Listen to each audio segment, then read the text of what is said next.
Pledge of Allegiance. I pledge allegiance to the flag of the United States of America, and to the republic for which it stands, one nation, under God, indivisible, with liberty and justice for all. All right, perfect time. She is. Good morning. We were gonna Sorry, start. late. No big deal. It happens. We're gonna start taking off some of the general items, but now that you're here, we can have Okay. Linda from KMS Awesome. Actuaries jump in and lead us along the actuarial evaluation. Okay, thank you. And that wasn't the little stuff, that was a big thing. Thank you. I've never been to a board meeting where we've done the Pledge of Allegiance. And we start every meeting that way. Yeah, I think that's good. Okay, so thanks for having me. Thanks for hiring me, by the way. So working with Nate over the last year-ish, has it been a year? Not quite, but it feels. It's almost like a It year. feels like it. That's in a good way. He's Yeah. telling me. Part of the relationship. Yeah, so we work closely with Nate on collecting all the information that we need to build our model, starting with the data that was used 2 years ago so that we can kind of start where the last actuary left off and that we're comfortable, because we don't really want to be like jumping into this without kind of vetting out what occurred before. So we did that, found nothing notable. You know, we have, every actuary has different ways of doing things, but nothing notable. I think I sent you an email with the results of our findings, and they were basically we matched. Actuaries, when we do these kinds of replications, we have sort of rules of thumb that, you know, if I was 10% off, I'd be like, maybe it's like it's under 2. So no issues with anything that was done before. So you didn't really have to hire us, I guess, but you know, there's no issue with prior actuarial stuff. For anybody who isn't familiar with the process, statute, chapter 32 requires valuations every other year. So here we are, you guys are even, you're not odd, you're an even board. I would love to negotiate getting onto odd, because I've been traveling a lot this summer because a lot of more evens than odds. We collect member data from Nate as of December 31 of 23. All retirees, all contributing members, anyone who's inactive, still sitting in the system with money there. We vet that data, we edit it. Nate probably can attest to it's a lot. There's a lot of people, there's a lot of data elements we need to make sure make sense. You know, we don't want to value somebody's benefit that we know is obviously maybe includes a retro, right? We don't want to do that.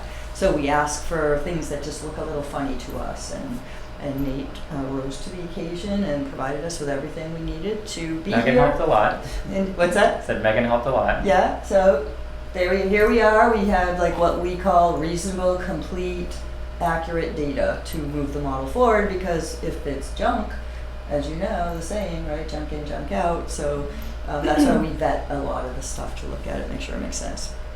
So every other year, your job through us with examples of a bunch of different funding schedules is to choose a funding schedule that really lives for 2 years, right? You're looking at the FY 26 and 27 appropriations. But the funding schedule that you adopt has to work. It has to fall within the statute, fall within what we think are reasonable ranges of the full funding date. You've heard of those terms. So we've given a few things.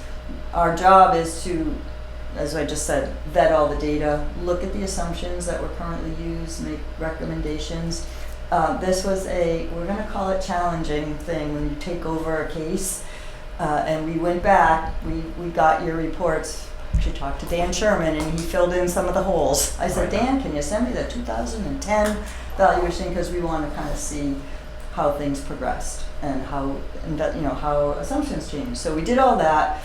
There's some assumptions in here that we really needed to work at, tweak a little bit to get us more in what we feel are the reasonable and appropriate. So here we are. So I'm going to quickly go through what happened in the last 2 years. Then we go through some of the major assumptions that we review to chat with you to say, these are the things we're talking about changing. And then we go to the funding schedule options, and that's kind of where I turn it over to you guys to look at them. I'll point out how we got from this schedule to that schedule. So that's sort of how our day today is going to go. Okay, so kind of already talked about slide 2. I'm going to review what happened in the last 2 years with you. We're going to talk about the alternative assumptions. We're going to discuss FY26 and beyond. You're done with 25. You probably just got a lot of checks.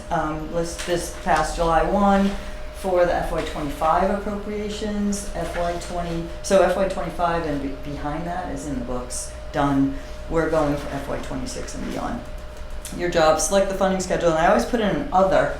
An other could be, now that we've got the model built, you might ask, and you did, what about a COLA base increase, right? Like what will that look like? So the other is we can do all those things once the model's built quite readily.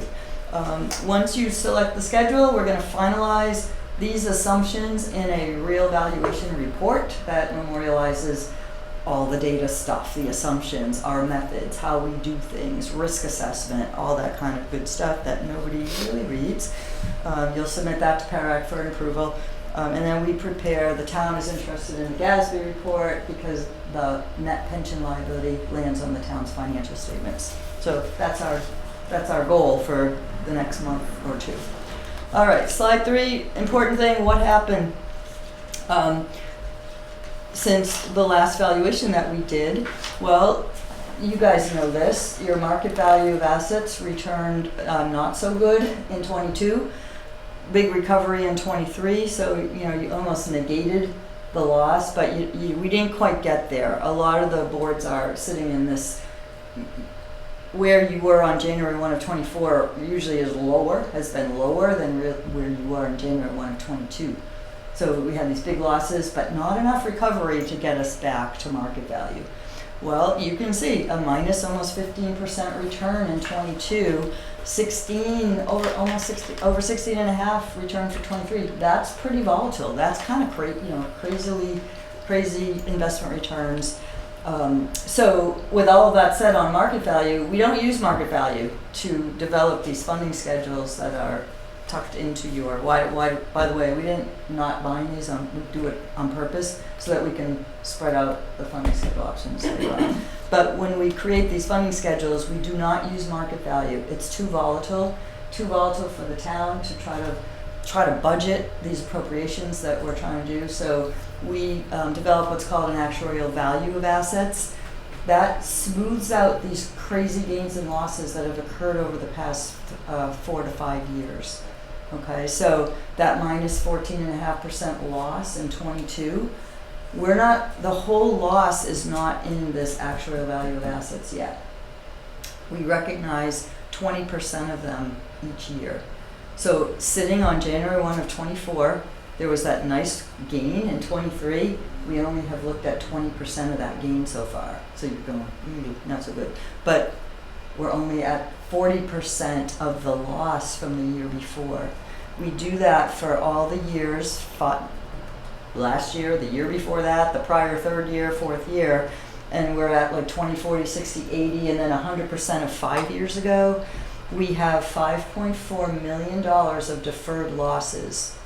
That means that over this period of time, all these not recognized things have added up to losses, okay? That's a good thing because your actuarial value of assets is higher than your market value, all right? Contrarily, I hear 2024 has been a pretty good year so far for investments.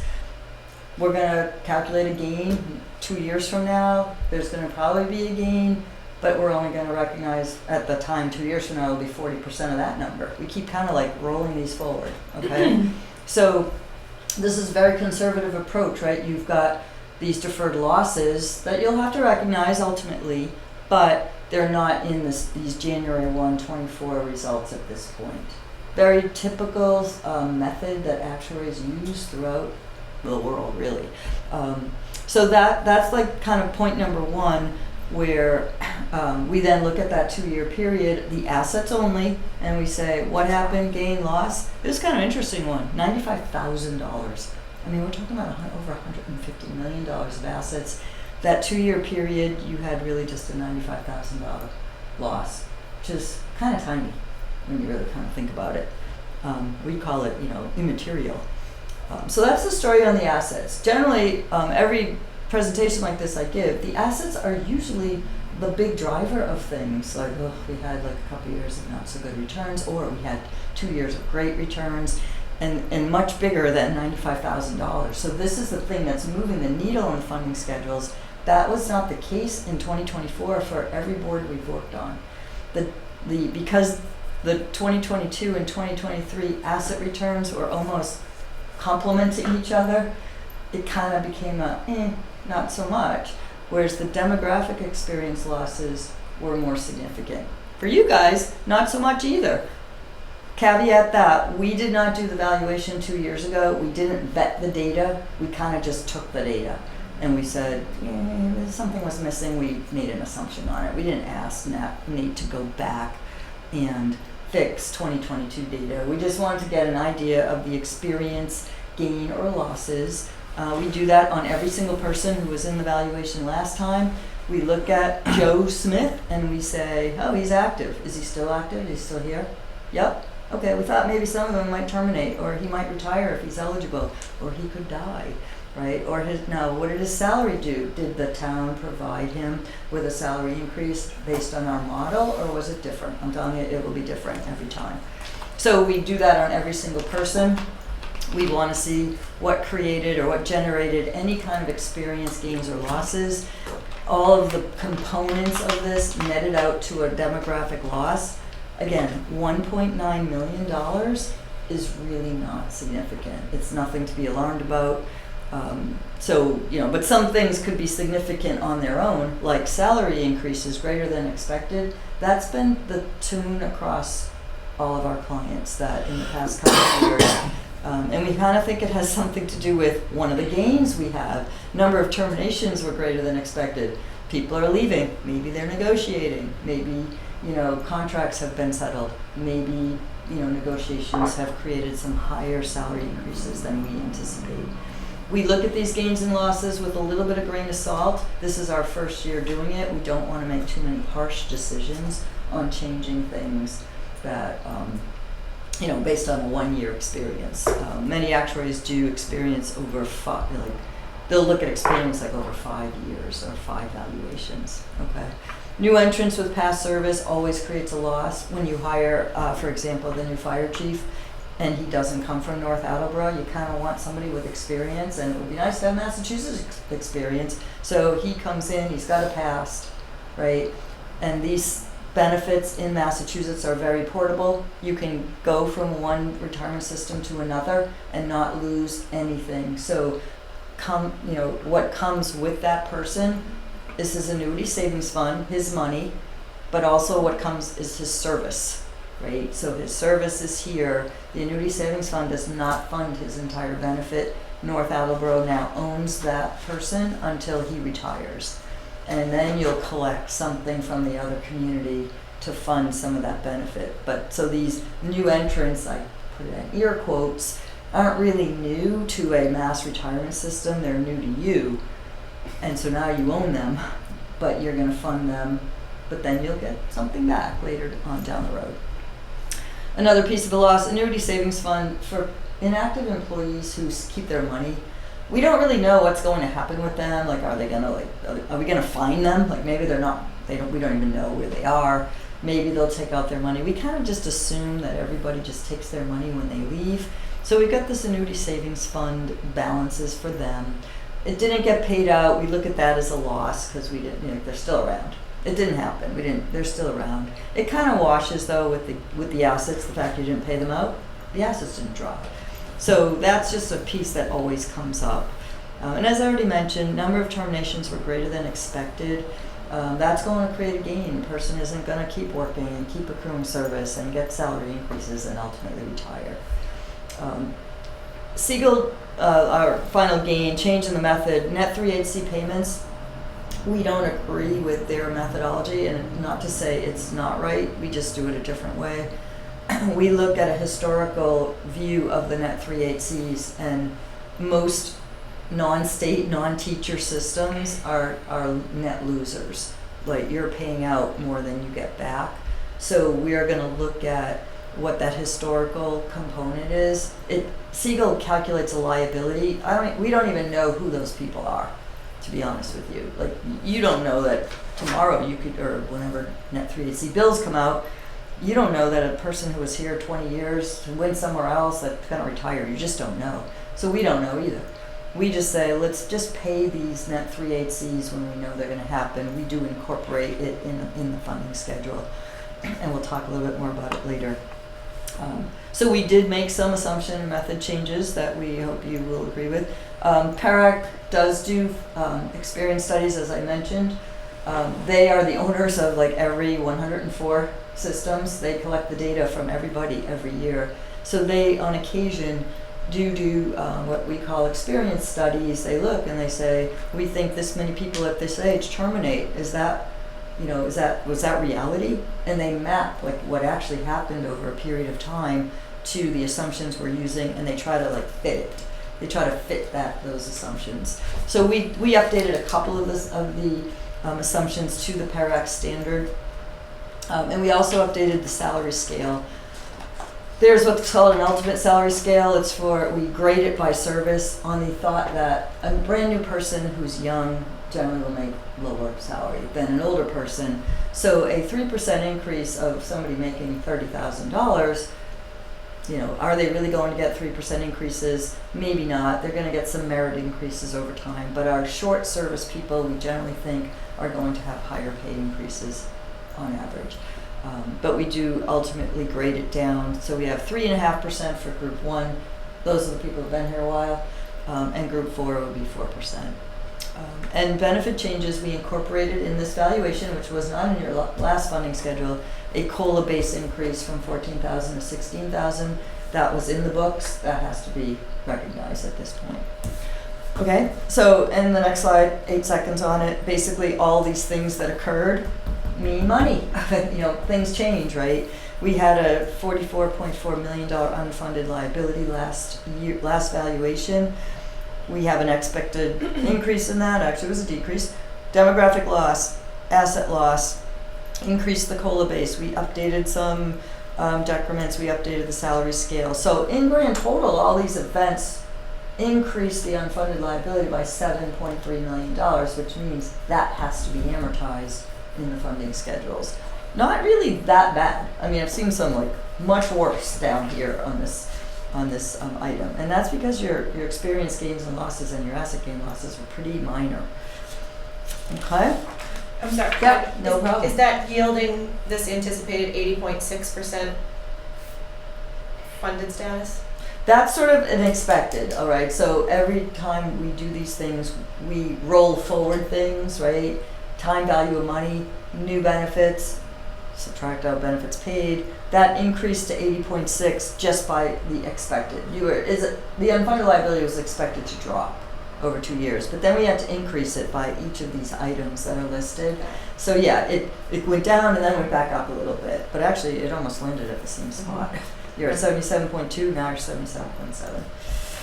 Funded status, by the way, for anyone who doesn't know. Funded status is the assets set aside on an actuarial value, smoothing asset divided by the accrued liability. Okay? Next chart 5 is really just a little graphy. I told you, we went back and we got all the reports. And so we want to be able to see like what happened. Accrued liabilities tend to go up in this manner. Why? There's a lot of reasons why. In 2008, I'm pretty sure that your investment return assumption was not 7%, and I have a graph later on to prove that. Mortality improvement was incorporated in valuations along the way here. COLA base just got increased, but it probably in 2008 was at 12, right? And then you went to 14, maybe 14, maybe 13 or 14. There's a lot of stuff in here, time value of money as well. People living longer, that's kind of all incorporated in this. So you generally will see the blue bars in exactly this kind of trajectory.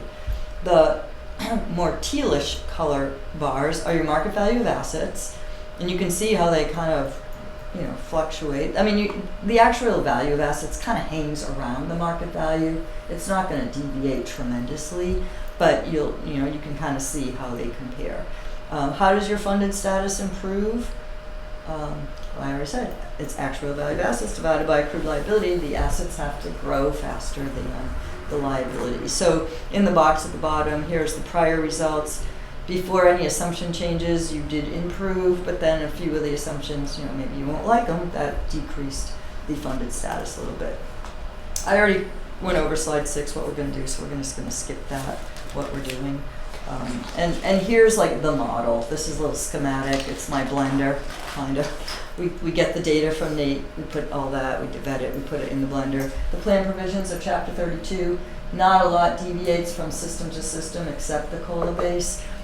So now we're projecting $16,000 COLA base forever and ever and ever. No change to that, because right now the plan provisions are a $16,000 COLA base. There's, you're contemplating 18, but that has to go through quite a process to be built in. We don't ever fund a schedule. We don't create a funding schedule on a what if. All right, we'll give you some what ifs, but it's not going to be one that you would vote on. We need to select all those actuarial assumptions. We put that in our model. We run liabilities on every single member. I mean, I could look up anybody in the system and see, what is this person's benefit and their liability. We add them all up. We use those results to develop the funding schedules. Okay. Just a little slide 8, little story of your membership. We track in our evaluations what we call the pre and post 2012 folks, right? Pension reform changed the benefits. That changes these liabilities by a lot.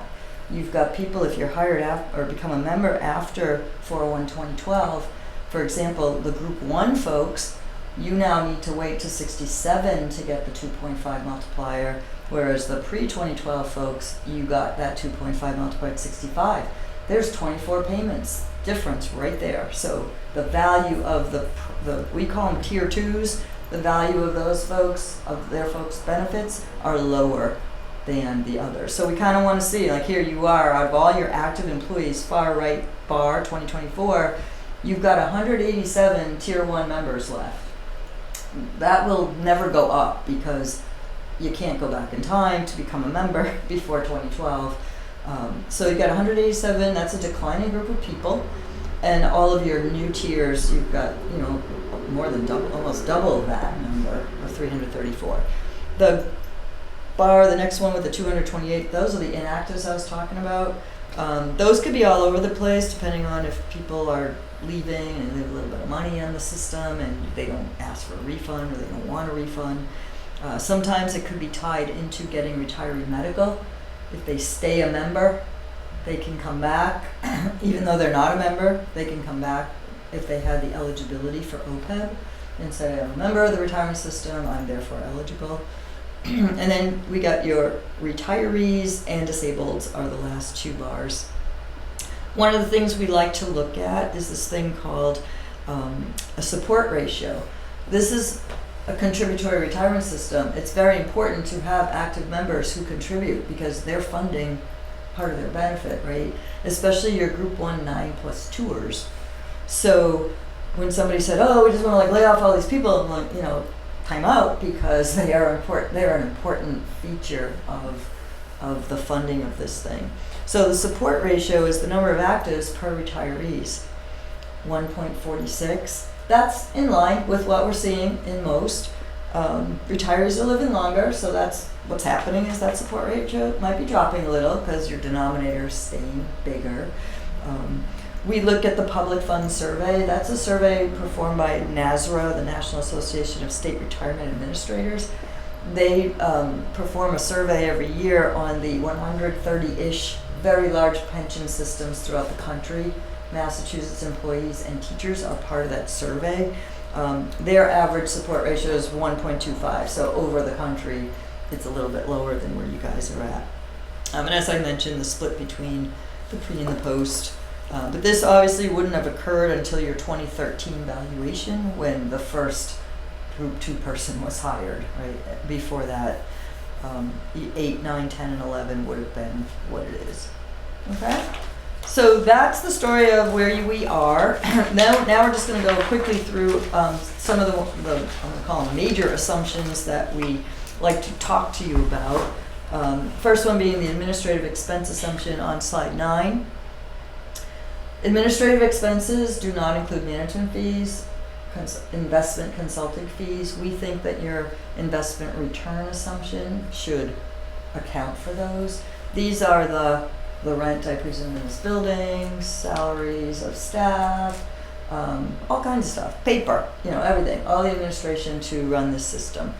We look at the historical again, because we go back and we're trying to hone in on what is it you pay for this thing, and we want to include that in a funding schedule. If we know you're going to pay, spend about $300,000 a year, you might as well fund it, because if you didn't, it's just going to go into the unfunded liability, and it's going to land in a funding schedule, and you're going to, I kind of equate it to when you have a house, you have a mortgage that is paid out over time, but you have an electric bill or some other bills. Like, can you imagine rolling those into your mortgage every time? It's sort of silly. So you know about them, you pay them. Of course, the electric company wouldn't like it if they got put in the mortgage. So you know about them, you pay for them. So the only change on this assumption, it was $300,000. It sets at a certain period of time. It assumes to increase like all expenses do. We were just going to increase that increasing rate a little bit. More in line with what we think inflation is going to be, because a lot of the stuff is inflationary. And then, staff salaries might be a little more than that. So that's our one recommendation. It doesn't impact technically like year one's appropriation, but it obviously is going to impact down the road. The next assumption we look at, which I talked a little bit about before, were your net 3/8C payments. There was no defined 3/8C assumption. It was just an estimate of what kind of was thought it would. I just added it to the liability. Again, don't really love that methodology. So we generally say net 3/8Cs. As you can see them, they're kind of hanging around 300,000. So that's the recommendation for that assumption. We do not increase that in any way. It has nothing to do with inflation. It has nothing to do with really anything except who might show up as a 3/8C and who you may request payment for a 3/8C. Okay? So, on to slide 11, salary scale. Typically, and I already talked about this, that we are gonna kind of look at the groups. It's pretty unusual to just have a flat salary scale for everybody at all ages and all years. So we're updating the salary scale assumption. I mean, you can kind of see, we only have 1 year's worth of information because we've only done I just have a question on, one valuation. sorry, on that No. 3/8Cs. Yeah, no, absolutely. So I see from 2018 to 22, you're right, it kind of hangs in that 300, but there's a big jump in 23. Do we? I can address Yeah, that. that's So perfect. That's because the bills for that are delayed. They're going out this coming week, but they're in line with that. It's about 100,000, and then that kind of accounts for it being 300 net. Okay. All right. So, Is that- I just didn't know if we anticipated that in the future. So what can happen, and this is a story that a lot of administrators, the teachers, I say, are dusting off their filing cabinets and sending out a lot of very old 3/8Cs. Like, they are years behind, not months, they are years behind. So I've what's seen that too. So what's happening is they send out these bills of like people who are dead, right? So there's a lot of work that has to go into vetting out, is that a legit 3/8C? But is a lot of makeups that we'll see, like maybe it was in 2020, there's this huge jump and then it comes back down again because it was a makeup for teachers. And that's why the locals are generally net 3/8C losers. I hate to use that word, but you end up paying more out than you get back because schools, you got aides there that are part of your system, and then they become a teacher. Then they're off to MTRS, right? And so 3/8Cs tend to go that way as opposed to the other way. State could be the same, right? Like, I mean, you guys are in a local system. You might get folks from the county that you're in who want to move up and move into a bigger town or a bigger place. So, the smaller you are, the regional systems really get hit hard with 3/8Cs because there's little towns there, and people are, you think they're upwardly mobile, right? They want bigger jobs. And then the state is going to be the ultimate, right? State job as you move up to the state. So, so we don't want to go, we don't want to look, that's where we kind of take an average. But if we started seeing a trend Nate, I think we are at 400,000. We might want to up it a little Right, bit. yeah, I just wasn't sure, that's. Yeah, yep, Thank you. no problem. Back to salary scale. So we did update the salary scale. It is based on service. So somebody who's brand new, group 1, we're anticipating their salary is going to go up a little bit more. Then ultimately, once they're hitting their, like I think it's usually at around year 8 or 9 that we hit this ultimate rate. This is I mentioned something called PARAC standard. The PARAC standard salary scale is a little bit higher than this. We just couldn't get there and come up with some regional salary scales. We kind of some regional funding schedules. It was too much. Like to make that change would have just been prohibitively expensive at this point. So we're taking baby steps to kind of get this graded schedule in. The ultimate rate, as you can see, was 3.5. So for anyone who was a Group 1 employee who already has like 9 years of service, this had no impact on them because it was 3.5 for all years. It's going to impact some of your younger and lower paid people or earlier service people. Those tend to not have the biggest impact on liabilities. It's your older folks who are closer to retirement. This will have a little bit of an impact on Group 4s because we are upping the ultimate rate. That 3.5 is going to go to 4 for them. And you should probably say, oh, look, we negotiate salary increases like maybe 3% a year or whatever they are, but there's merit increases that have to be built into this, that people aren't just going to get forever. This is, again, remember, a projection model into like up until they retire. You have to make an assumption. And then we have what's called a pay growth assumption. This just impacts how we build the funding schedule. How does payroll increase in grand total? We look at this actual total salary over what we expected in grand total. We want that ratio to be close to 1. We only have 1 year. We're not excited yet. Like, we're not going to do too much. But we think 2.75 is a little too low on the pay growth assumption because it's supposed to include an inflationary piece. And that we think is a little low for an inflation assumption, so we up that a little bit. That doesn't impact the liabilities or your funded status. It impacts how we pay off the unfunded liability. Okay. Mortality rates, very exciting topic. This is obviously like how we expect people to live through retirement. How long are they going to live? The current assumptions are technically not like what PARAC. They had done a local experience study a few years ago, and what I explained before, they say like who died, who didn't, and they try to map these assumptions to what really happened. There's a different mortality table. Again, we didn't really make a change to it because we feel like we were making like a few too many. The expected deaths were a bit higher than the actual deaths. That means we're going to have a loss there, right? We expected 20 people to no longer collect benefits, but only 15 stopped collecting benefits. We again want this ratio to be close to 1.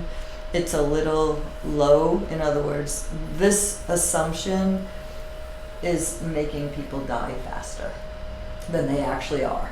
We're going to give it another couple of evaluations to kind of study that and see if this is a pattern. Then we might need to up that assumption. Because what's going to happen if we continually get losses, you're going to have to keep rolling those into your, every other year, we're going to keep rolling these things. If the pattern is many losses, and I look back at the reports, and there were a lot of losses on mortality over the years, it's like we're not facing reality. So we're kind of pushing everything out to the future, and that's the whole point of what we're trying to do here, intergenerational equity, right? Face reality, what is really happening to the retirees? Are they living longer? If not, fine, but if they really are and we just keep taking the losses, that's not good policy to have an assumption like that. But again, one valuation, we just can't recommend a change right now. Yeah. So is this using the most recent mortality table? It's using what was used in the prior valuation. So I've only been on the board a year, so I don't know what was the newest mortality table was adopted. Yeah, so does that account for any of the losses? Any system can adopt any assumption they want. Like, this is your, Right. right? So the table that is the PARAC standard based on that experience study, I mean, we kind of, we reviewed the experience study and we're like, oh, okay, does that mean North Attleboro's like longevity matches everybody else? Each system, except for the state, teachers, and maybe a couple regionals, are big enough to have credible data. All the others, you gotta kind of look at the bigger picture, group, adding your own together. This Pub 2010 table, interestingly, is a table, the Society of Actuaries has these studies that they, create. Pub is that these were public sector employees and retirees actually that they studied. There really was never a study done with that before, because they kind of felt public sector employees are different than private sector employees. So they finally broke out the study. This one, like I said, it doesn't seem to be matching well with what's actually happened, but how do we make a decision on 15 deaths? It's just not a lot of deaths, right? So this table is modern, even though it says 2010, sounds kind of old, right? It's because it's a more modern table, but based on 2010 information. These studies take a long time to create, and you've got to collect like 10 years worth of data that's already, and to get the survey or the study done takes a long time. So it's always like stale, and that's why we have these mortality improvement scales. MP 2021 is the most recent, believe it or not. 22, the mortality developer folks said, we don't want 22. It's tainted with COVID information, COVID deaths. They thought it just wasn't a good indicator of the future. Sure. Right. So it's a fine table. It just isn't matching well yet. It could be even that some people, we haven't reported a death as of January 1. Maybe they died on December 28th and it wasn't in the data on that day. So we're cool to kind of like lay low on any change here. Because mortality can have a pretty big impact. It's probably the second most impactful assumption outside of the investment return assumption, because you're talking about like projecting how long people are going to collect their benefit, right? So if we kick them off sooner, right, that's going to lower liabilities. But if we think they're going to live longer, That's a big unknown. It is, That right? is a big Like we unknown. never get this right. People just don't die the way we think they should, right? We don't get it right at all. I mean, I think a variation of 5 isn't really that bad, but if you had a variation of like 50, then that's going to be very bad. Right. Yeah, and that's why like this is like not credible data really. And that's why I said like we'll wait another. I mean, every year we get 2 more years worth of information. We'll wait and see. If this thing keeps coming out like 0.7, 0.7, 0.7, then we might have to talk, right? We might have to like update that. All right. And now for the biggie. This is the investment return assumption. I just said that is the most important assumption. If we were to change your investment return assumption by 100 basis points, like if we went from 7 to 6, that would increase your liabilities like by 11%. It's impactful. It's a lot. We were very thrilled, to be honest with you, as we were going through all these other assumptions, because I remember we text a lot, right? We were working on these things, and I'm like, thank God they're at 7%. So we didn't even really look at your investment return assumption. We think it's perfect right where it is. You're where the state is at. You're where a lot of the nationwide, we look at the investments you have, because it's not a blanket statement. It's not like everyone should be at 7. It has to be based on your investment portfolio. What are your investment consultants anticipating will be the return, right? So we want to look at all that stuff. The charts on page 13, the one in the lower right corner is probably a little outdated, but maybe not. I just talked to PARAC yesterday, and they're kind of behind. I'm like, I've been to like 12 meetings already. I want to know what they're seeing. Are you seeing what we're seeing, like in all the board information that we're updating? This doesn't probably include any January 1, 2024 stuff. It was too early. They gave us the charts. Actually, we asked for all the data. We got this humongous data file with all the stats on all the systems. You can see 7 is the most popular. And you get a bunch that are on the left side of that. Lower returns. Again, lower return, bigger liabilities. So when you see that, I didn't bring it. I usually keep it in my folder. That funded status sorted by, we have 100 I noticed that there's nearly 20% of retirement systems at or near full funding. That's a great story, but it doesn't tell it all. If you guys were like 90% at 7% and somebody else was 90% and they were at 775, that's not a fair comparison, in my opinion. That whole sorting thing should be done by investment return assumption, and maybe other assumptions. Like you just saw, these are just the biggies that we talked about. There's a lot of assumptions that go into this. So to kind of, yay, we have so many at 100%. I mean, I saw one was 7.65 was 100%. Well, let's run that at 7 and see where they land. So you know, that, I don't know. I don't think that's the only measure of a healthy or not healthy system. There are still some straggling that are at 7.65, 7.75. I think there's one at 7.875. So, you know, that's neither here nor there. PARAC makes a comment to them. We don't have any clients that are up there because we kind of believe all of the stuff we look at is on the next slide. We look at all of these sources of expected returns. I mentioned the NASRA survey. That's the bottom thing. You can see how, on average, from left to right, how the investment return assumptions are declining still. And a survey, as I mentioned about the mortality stuff, is old, right? Survey data tends to be kind of stale pretty fast. So these are the results of probably a couple of years ago, even though I put them under the 2024 column. PARAC has what they call a reasonable range and a recommended range. The recommended range is their client base, the clients that PARAC does the valuations for. But you guys at 7%, they won't have any issues about being at 7 in their approval letter. So that's, you know, a positive thing. We took the average, again, this is probably at most 123 and prior valuations. The average of all the Massachusetts systems, 7.02. So you guys are hovering right around the average there.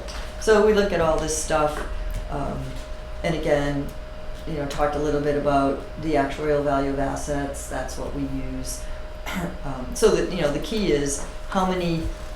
Here's the bar. It is crazy. This thing right here on the upper left corner of slide 13. The bar going across is your assumption, and I mentioned back in 08 you were at 8%. You've ratcheted that down, starting in looks like 2016, maybe 2018 valuation, 17 maybe. You started, you know, bringing that investment return assumption down. Little stat: 75% of all the systems are at 7% or lower, and then there's just a handful above 7.5. The goal is to get the gray bar close to that assumption on average, right? So actual AVA return has exceeded the assumption in 10 out of 16 years. So you're somewhat beating your assumption in a good way, because half the time is what you kind of look for, right? Half above, half below on average. So getting that gray bar close to the line across is the goal. But you can see how much more volatile the blue bars are. That's why we don't use market value.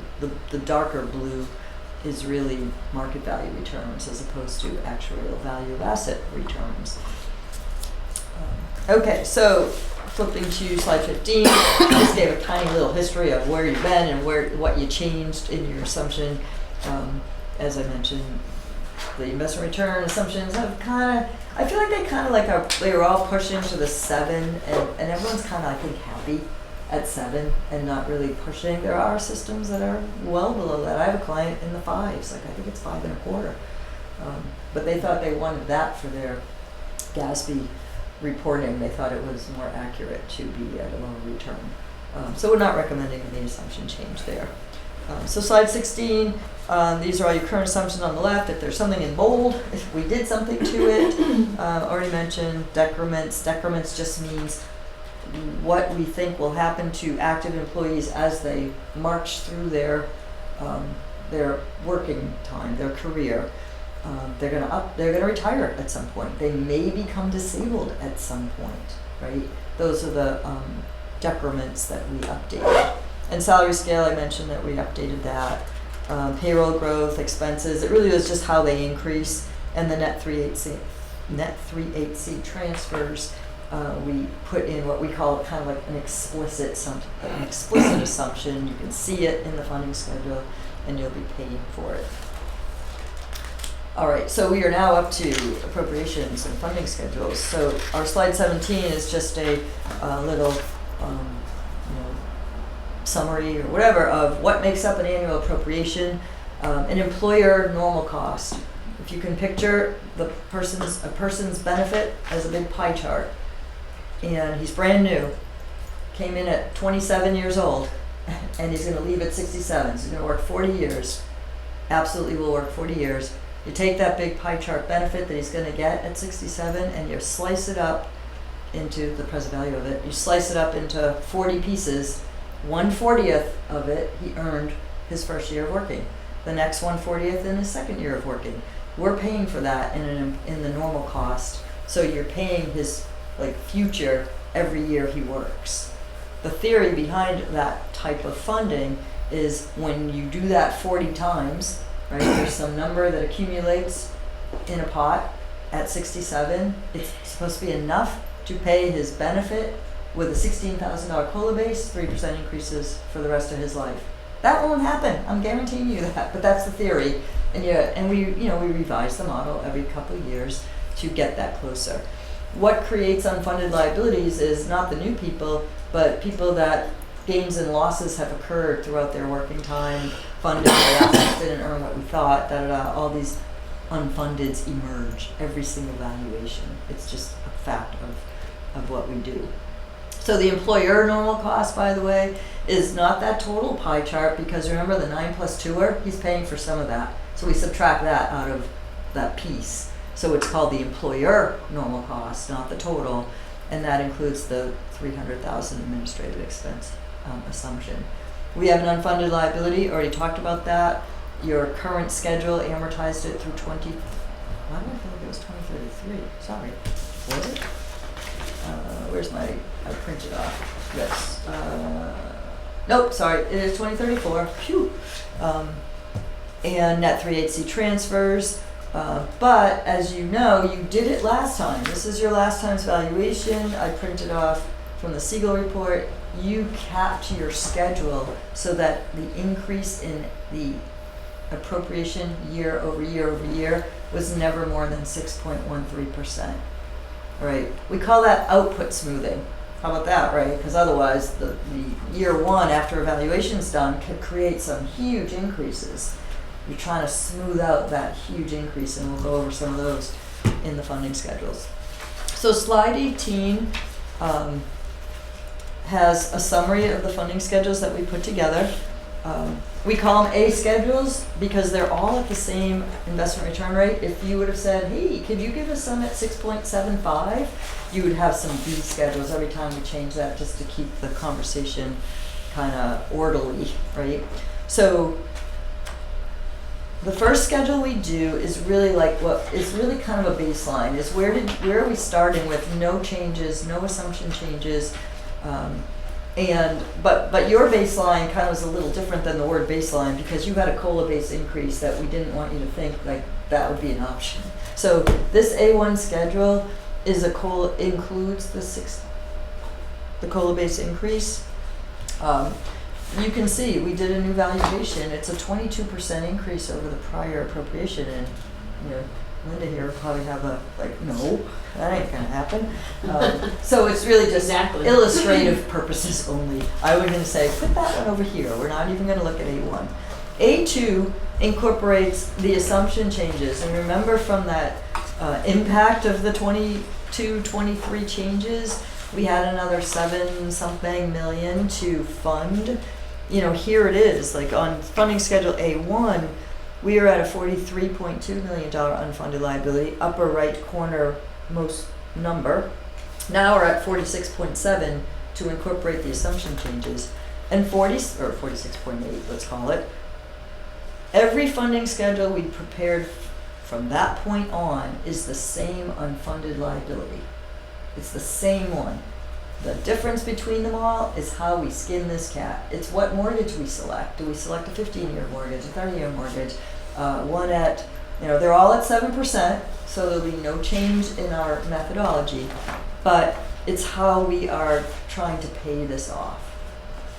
Okay, so A2 probably looks worse than A1, so you're gonna push that aside, all right? So what we did on A3, just like Siegel did on theirs, they said, what is the smallest year-over-year increase that can happen that we can pay this off by 2034? We did the same thing, and the answer was 9.77. I'm sure all of your budgets go up annually by 9.77, right? Yeah, no, I knew that. So we thought that's difficult. That could be difficult, right? So we say, all right, like that's A3, that's a possibility, but it probably might not be the best. Then we go to the next idea, and that is, how do you lower that 9%, 9.77? You've got to extend the schedule. So we pushed it out to 2035. We don't love that recommendation for a lot of reasons. You kind of stood there and said, we're going to be done by 2034. There's a lot of reasons why we're just kind of pushing out one more year. If somebody took their calculator and added up the payments here versus the 2034, you will be paying more. The theory on actuarial funding, you have a 7% loan here of $47 million. If you spread it out, just like a 30-year mortgage concept, you pay more, but it might be more palatable month by month by month, right? So A4 extends the schedule. We didn't cap it. It's now down to 28%, but that still is not great looking. The following schedule is what statute says. Statute says, and A5 is where I'm up to, if any increase in an appropriation is more than 8%, you can cap it at 8%, which is what we did here. And you can see there's 7 years of an 8, and then it drops, because we only needed 7 to make the thing work at 2035. But then we also wanted to tell you on A6, what is that smallest annual increase year over year throughout the entire schedule through 2035 to get this paid off, and that's 7.76 a year. And that is the summary. As you can tell, there's a lot of different ways to do this, right? There's many options. And so I'm just going to say one more comment about the full funding date. You can look at this. This is the report I was talking about. The current report of funding ratios as of April 1, right? And all the full funding dates are here too. There's another huge change. Full funding dates do not change the unfunded liability or the funded status, the funded ratio. Here they are. They're all sorted nicely. Doesn't matter what the full funding date is. That's just how you're going to pay off what's left, right? It is an encouraging thing that, like we were talking about this recently, that these were, hey, we got fewer years of numbers in them than we have. This is a 30-year projection. But full funding, if you don't pay now, you pay more later. That is just the reality of the math. PARAC statute, chapter 32, says 2040 is this date that you must have this thing fully funded by. PARAC has an unwritten policy. If it's 2036 and beyond, they will comment about it in their approval letter, that they don't like it. We agree, but it's still, statute says 2040. What we agree with is that you leave a buffer, right, for the rainy day, that like, what if we have a 2008? What's going to happen? So there's a nice buffer here, even at the 2035 schedule, which again, we're not fans of pushing it out, but sometimes, and we feel in 2024, we have given a lot of schedules out that have pushed it out. We had a client I went out to on Tuesday, last val, 2 years ago, they pushed back like a couple of years because everything looked great. Then they had a COLA base increase, then the assets went, so they went out to 2035. So they kind of came back 2, and then they went out 2. So going out sometimes is the solution to a better budgeted item, and that's A6. Do you feel that a 2035 date is not enough of a buffer with that Or do you feel No, like I think that that's- you think that is That's fine. that's I a think comfortable that place. that is absolutely fine. I mean, we really only, I mean, if 776 is a comforting number, annual increases, then you only had to go out 1 year to like achieve, to get that down from the 977, right? So that's like two whole percentage points. I mean, you can do the math on the different dollars. We put the funding schedule that you approved last time in the second to the last column, so you can kind of see the comparisons of what's happening. One of the things that did happen, and this is where we struggled a lot with updating like the salary scale, for example, the normal cost, when you touch salary scale, you're touching really only your active employees, and the normal cost was going up a lot. That's why I said we tweaked it a lot, because the normal cost, and that's a component of your schedules, went up kind of a lot. So we were conscious of that, because normal cost gets paid first, net 3HC transfers get paid, anything left over when you start capping the schedule impacts the unfunded payment. Basically, the last dollars go to this column. Okay, so that's why like we run it, we put the payment in, we do the math of a mortgage balance minus the payment times interest, get to the next year, the next one says, 12 point something percent. We're like, oh, still have to do another 777. We keep doing that until it works, right? I'm interested in going back to what you said, the variations with the COLA base. I was going to ask for those. So that's, we don't have that approved yet, but, that conversation I'm sure is to be had in terms of increasing the COLA base.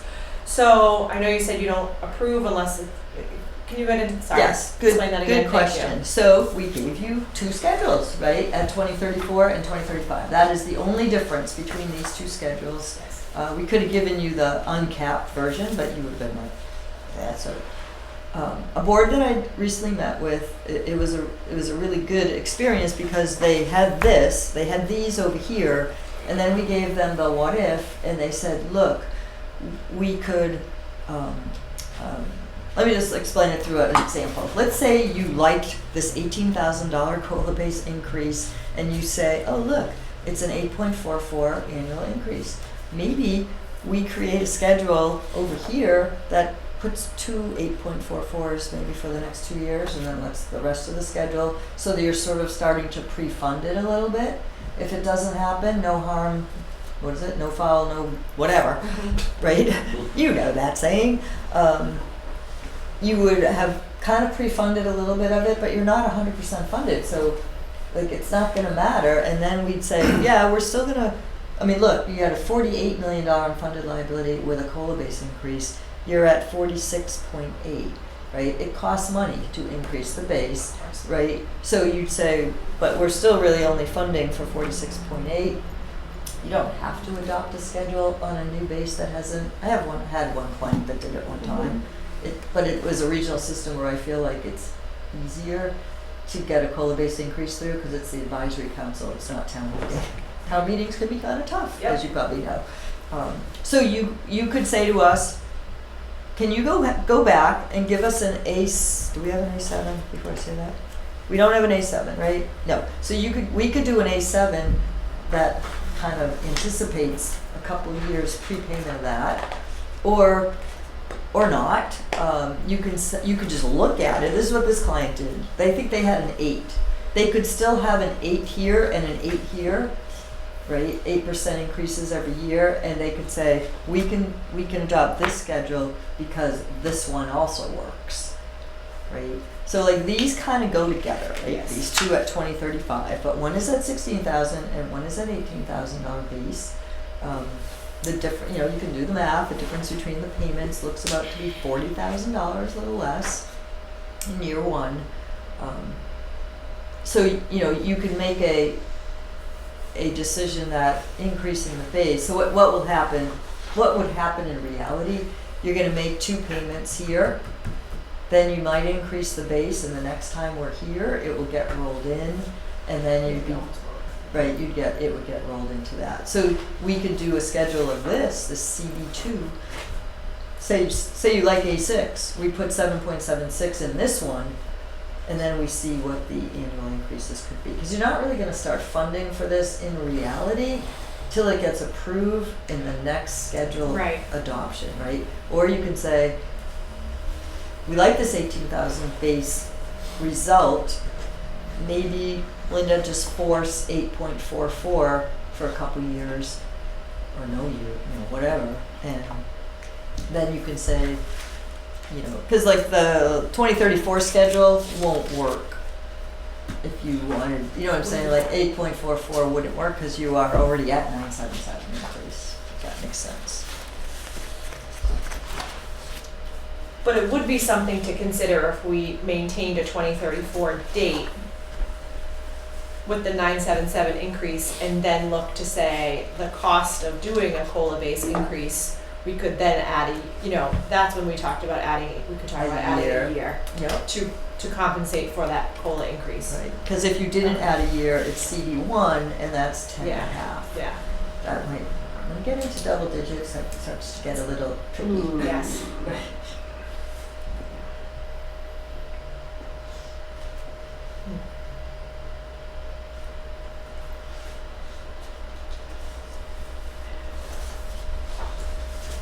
This is great information, I like these different scenarios. And again, that's another comment. I know you guys are thinking right now, but I'm just going to throw this out so you don't need to think too hard or fast. We're in July.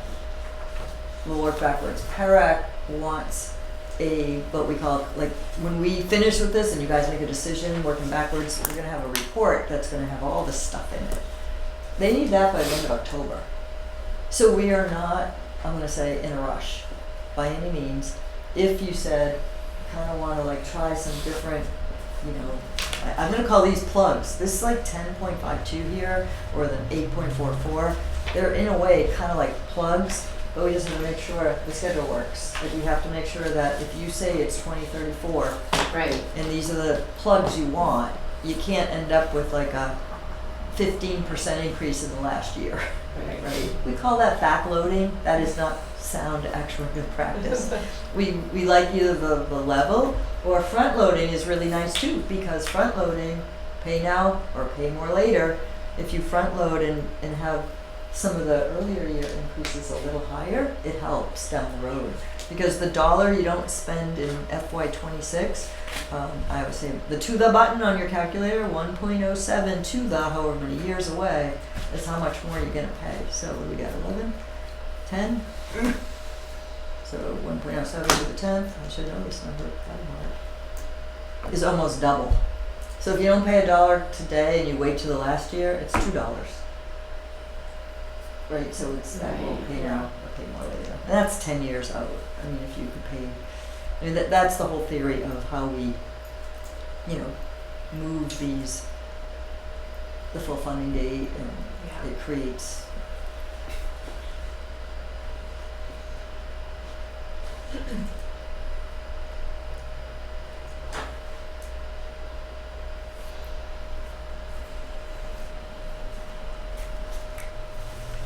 I guess my point was, you can send us home, send me home, and say, how about this? Right. Would this work?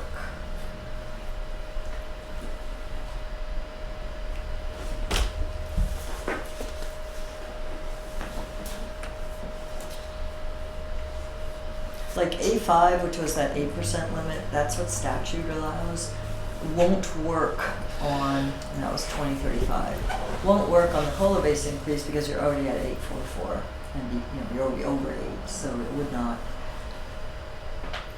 that schedule wouldn't work.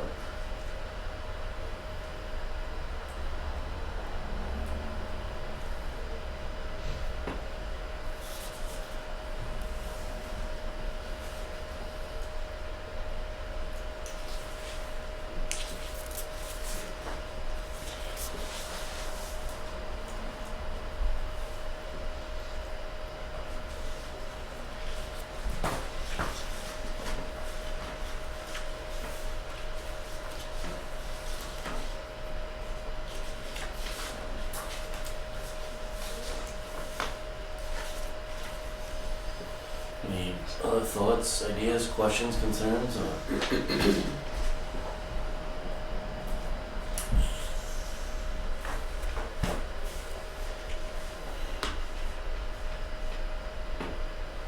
a lot running through my head right now. Mr. Chairman, I have a question. Go ahead. It's Mike Gallagher, he's on the. Yeah, sorry, I'm kind of, okay, there we go. So, Linda, has anybody ever updated that chart that we had way back when that showed how we were going to handle the retirement liability and the OPEB liability? So, That Linda. Okay, I'm like, Yeah. okay, I'm trying to think, how am I gonna answer this? North Attleboro, Linda. Oh, okay, there we go. Yeah, Linda Contemporary. So, okay, so honestly, it was on my list, but I had asked Mike Ward if Chris Sweet, because really, OPEB's a trust and, he falls under his jurisdiction with it being a trust, so I asked Mike if he could have Chris handle a lot of the OPEB and update the schedule and work on that. I've not heard anything about it, if it's been updated or not.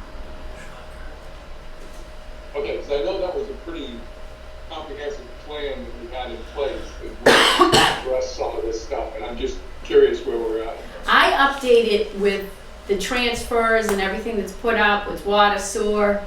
And I took a hard look at it and noticed like we're fully funded for sewer, but nobody has been really paying attention to it that much. So we get a lot of tweaking to do on it. Again, I asked Mike if he could have Chris work on that, but I haven't heard anything.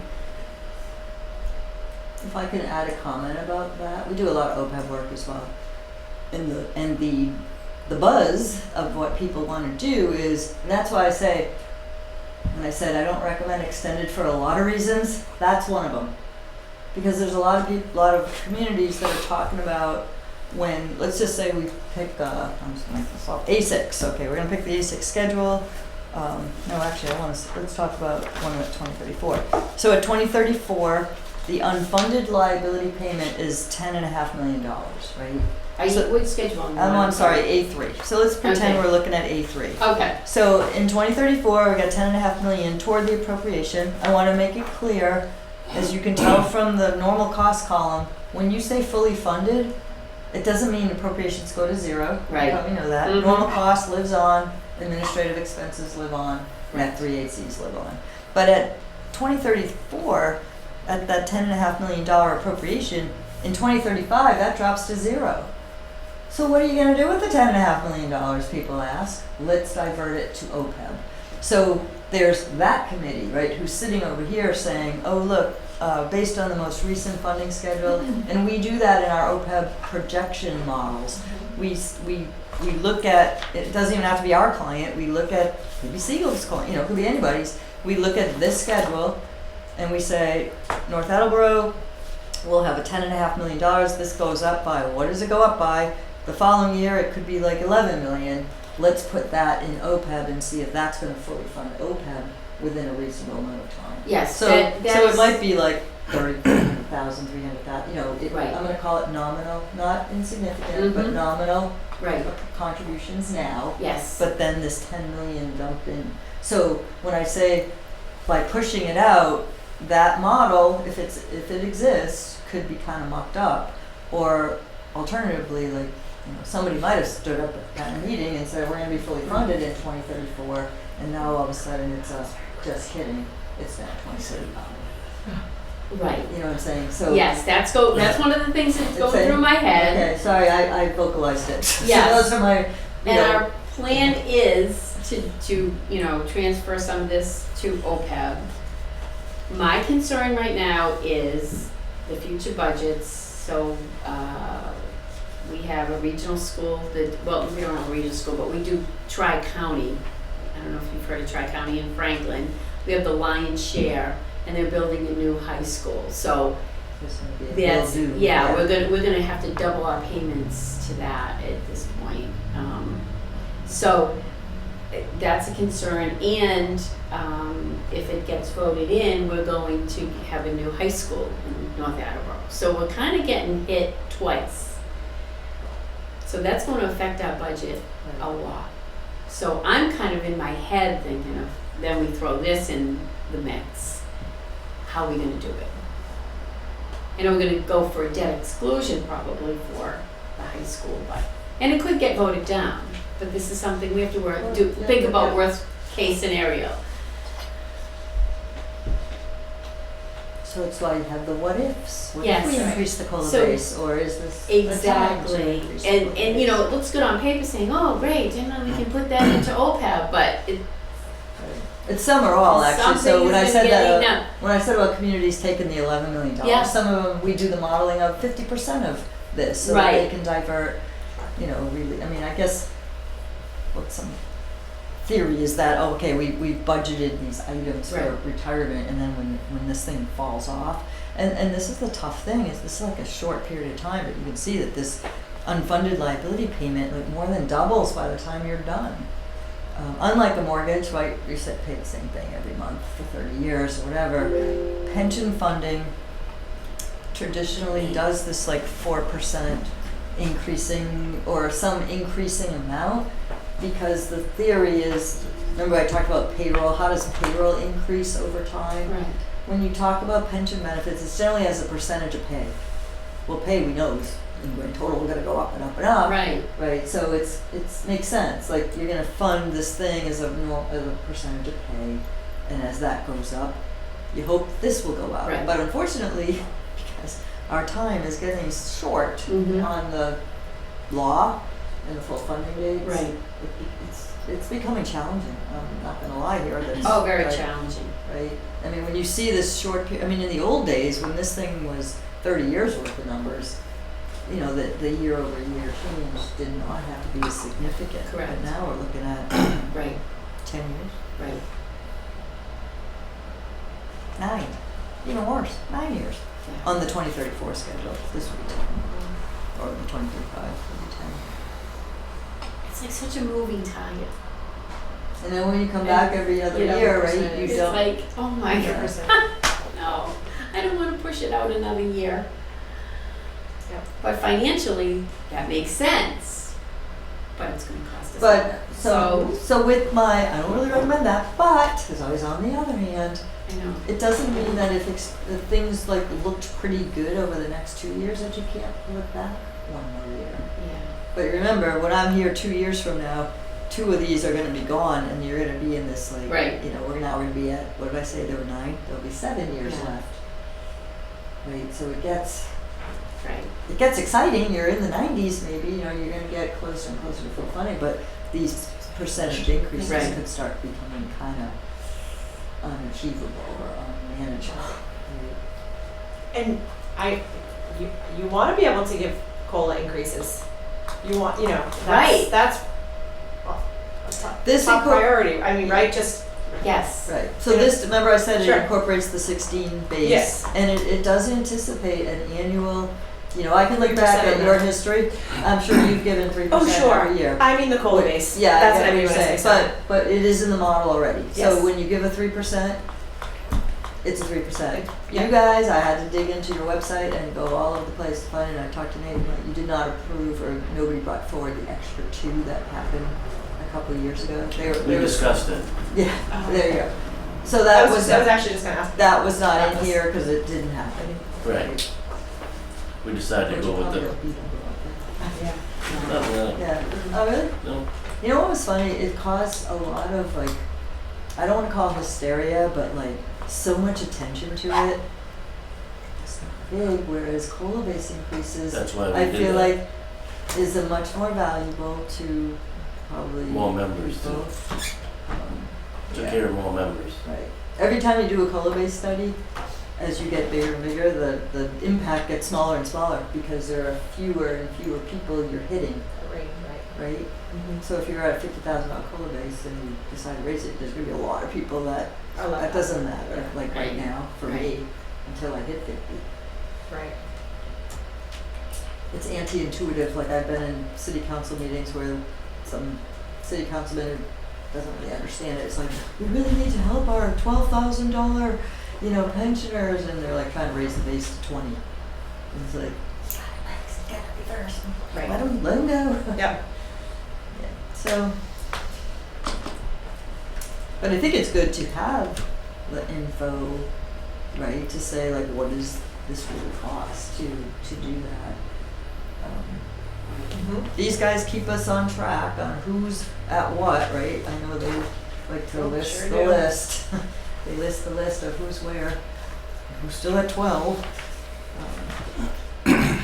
So they're talking about updating it for the state COLA commission. I talked to Parrot yesterday and I said, we do COLA base increases all the time. How come like you needed approval? It takes like 30 minutes to get it all done.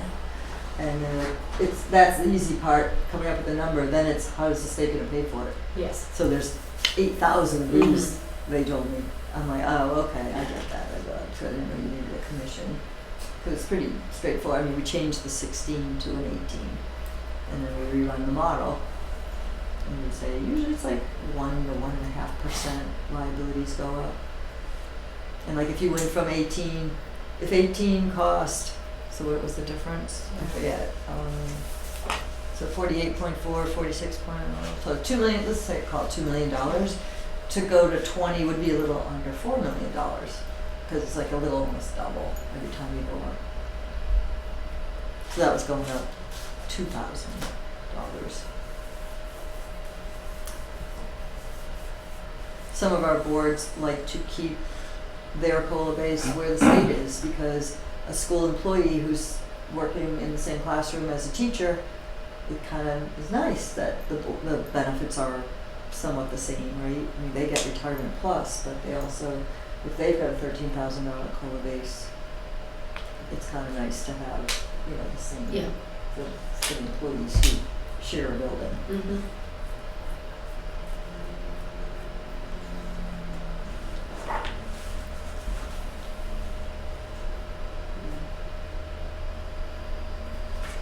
Any thoughts? Sit on it, digest it, Yeah. discuss it next month with Brian. Yes. So if in the meantime, there's like another schedule that you'd want to have for that meeting, just let us know. Okay. And, like I said, the model's built. When we do the what ifs, it's more like us thinking and sitting back and going, is 2035 going to be good enough? So where can we keep tweaking? And this happens once in a while. We go back and we tweak some more, Mm-hmm. and we can get you something, for the next meeting. If that's good. All right. Huh? Thank you very much. Yeah. Thank you very much. Yeah, same here. Thanks, Mr. Chairman, I'm gonna hang up from here and come in from my computer now that I'm home. Mike, hang before out you and get on go, his one thing, so computer. when you reconnect, Instead of on his phone. my laptop battery is running low, and I don't know how Megan sets this up, but I don't think I can run the camera and charge the laptop at the same time, so I might have you just on audio. You should be able to. Just with the ports that she uses typically, I don't see that. I understand that normally, like, it should be doable, but based on the cables that I'm seeing here, I think I can always use between the Thank two. you. Thank you. This is very helpful. Have a safe 80-mile drive back. Yeah, I looked, I was like, 81, okay. Where are you driving back to? I live in southern New Hampshire, Oh. where? Haverhill, Mass? Oh, yeah. I'm at exit 109, by the way. What's this exit? Off 495. They're all renumbered. I used to- Yeah, I don't know any of the new numbers. They're Oh, on other route 95? you're on. Oh, 1A is 38. Just use GPS. Yeah, so I went from 109 to 38. It was basically straight. I didn't have to turn except to get onto 495. So it was not bad. All right, I got out of here. Alright, Thank so you. let me know, just let me know what you wanna, Thank you if very you wanna much. see You anything bet. more. Thank you, Linda. And I can Okay. zoom in to if I happen to be free Okay. the day you guys meet in August. Tentatively, maybe the 29th. Of August, yeah, so I can zoom in easily, I'd rather do that than my laptop. Cool, okay. Absolutely. Thank you, Okay, yeah, no problem. thank you, have a good rest of the meeting. Yeah.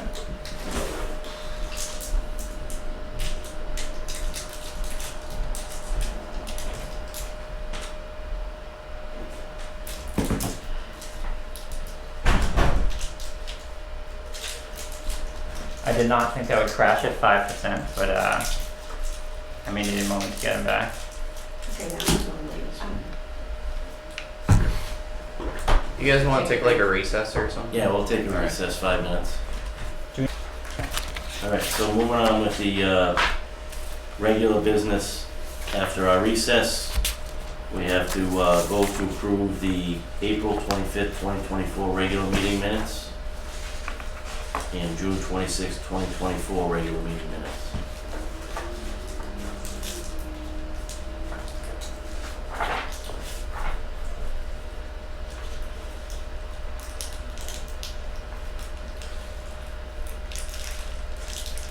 So I don't have the April minutes, I have the June minutes. You just handed them out.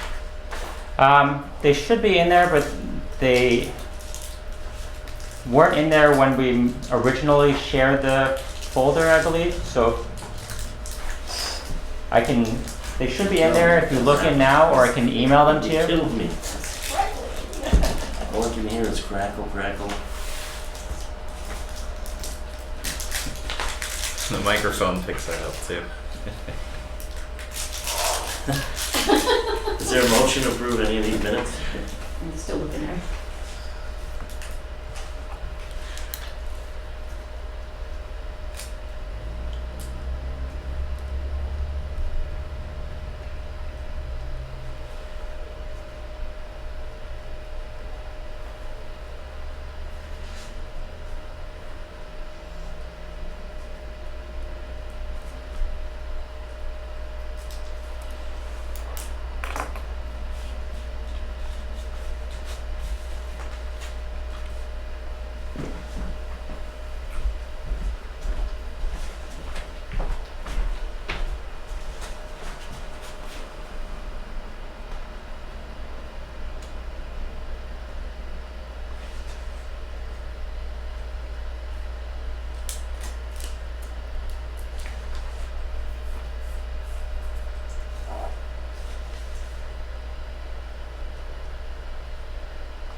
All right, I mean, I have the minutes now.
So, Mr. Chairman, do you need a motion on the April meeting minutes? Yes. Okay, so I move that we accept the April 25th, 2024 regular meeting minutes. Is there a second? I'll second. Any further discussion? Hearing none, all's in favor? Aye. Aye. Aye. Aye. Oh, roll Actually, you call. have to be a roll call. Roll call, Mike Gallagher, Aye. Lauren, Aye. Linda, Aye. Craig is an aye. And I'll move to approve the meeting minutes from June 26, 2024 as presented. Is there a second? Mr. Chairman, I don't think you have a quorum of people that were at that meeting, at this meeting. You and I were both absent, so we only have 2 members present that were at that meeting. So we'll I just think we're gonna have to move it to, postpone. August.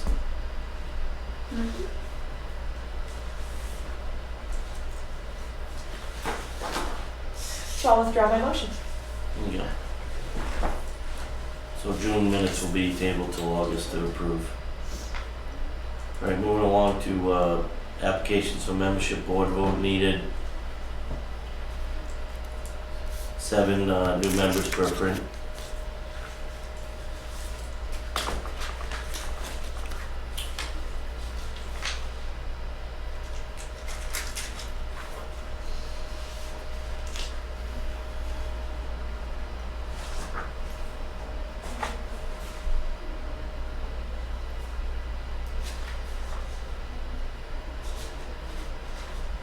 I'll make a motion to accept.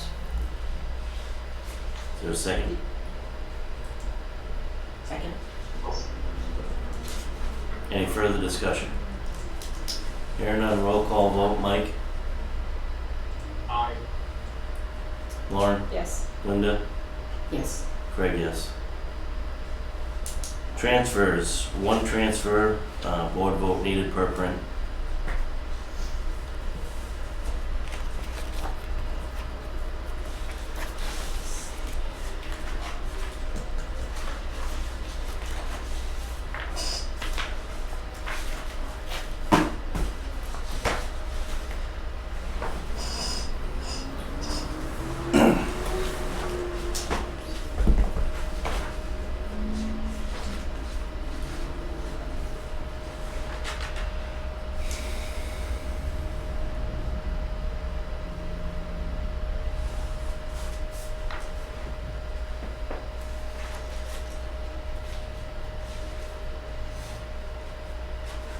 I'll move to approve the transfer of Daniel Olet. Second? Is there a second? Second. Any further discussion? Hearing none, all those in favor, Mike, Aye. Lauren, Aye. Linda? Aye. And Craig's a yes. Refunds and rollovers, board vote needed, 4 per print. Just want to make a comment about one of these, Denise McCretton. So if you're looking at the materials for this, you know, Megan did not include McCretton's in the amount just yet. The reason for that is because there's a bit of a decision with that. So she, I believe, is still on workers' comp, and I believe is not, you know, eligible to withdraw her funds while she's still on workers' comp. So, you know, should you deny her request or application, then you know, I can issue her a letter with bill rates and, you know, make sure she's notified that she can apply when she's not on workers' comp anymore. Has she been made aware that she can't apply while she's, you know, she can apply, but it's, you know, we can't refund her until. Yeah, She's off I believe she's aware. Does that make sense? Yeah, so that's why she was crossed out. Here. Oh, gotcha, yeah.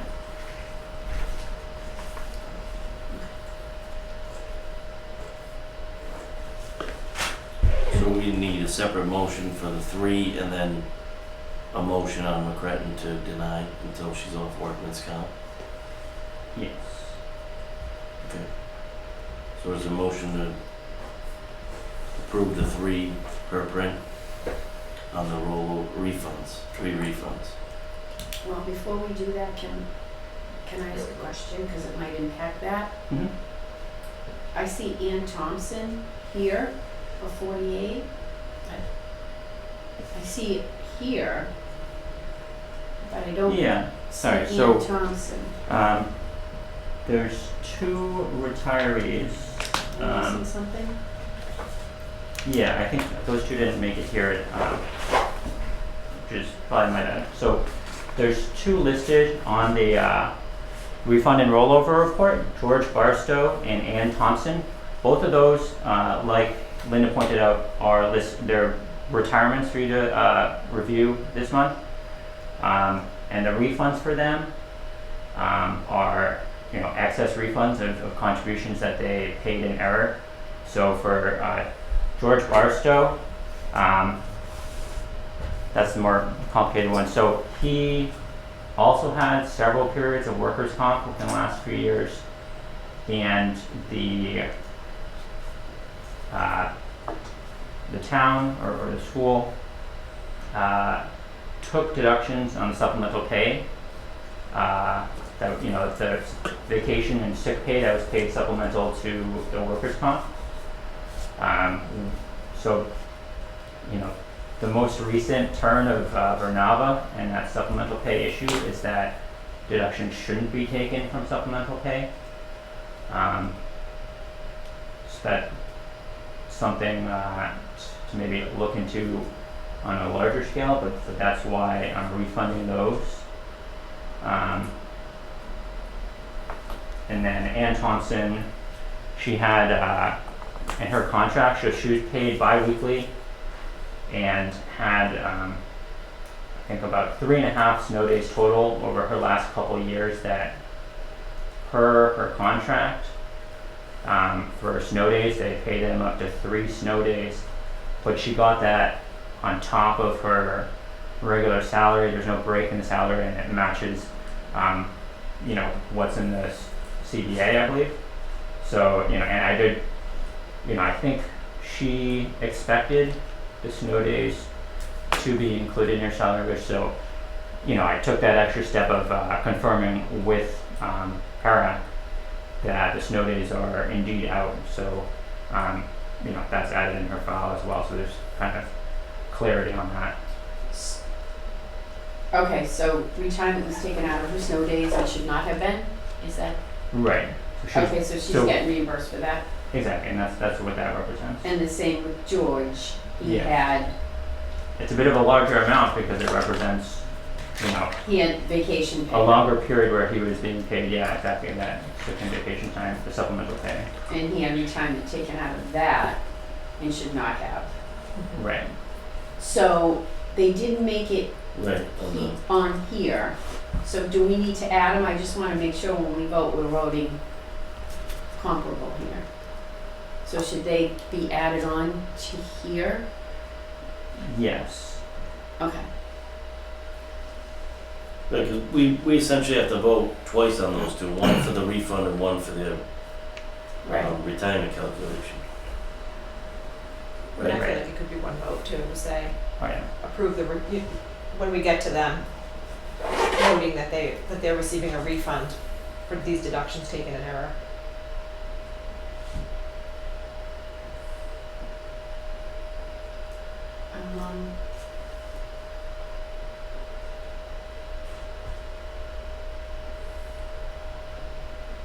I think we should leave them all together under refunds and rollovers and not mix the 2. See what you're saying? It's 6 of one, half a dozen the other, because I worked with that. Bless you. Thank you.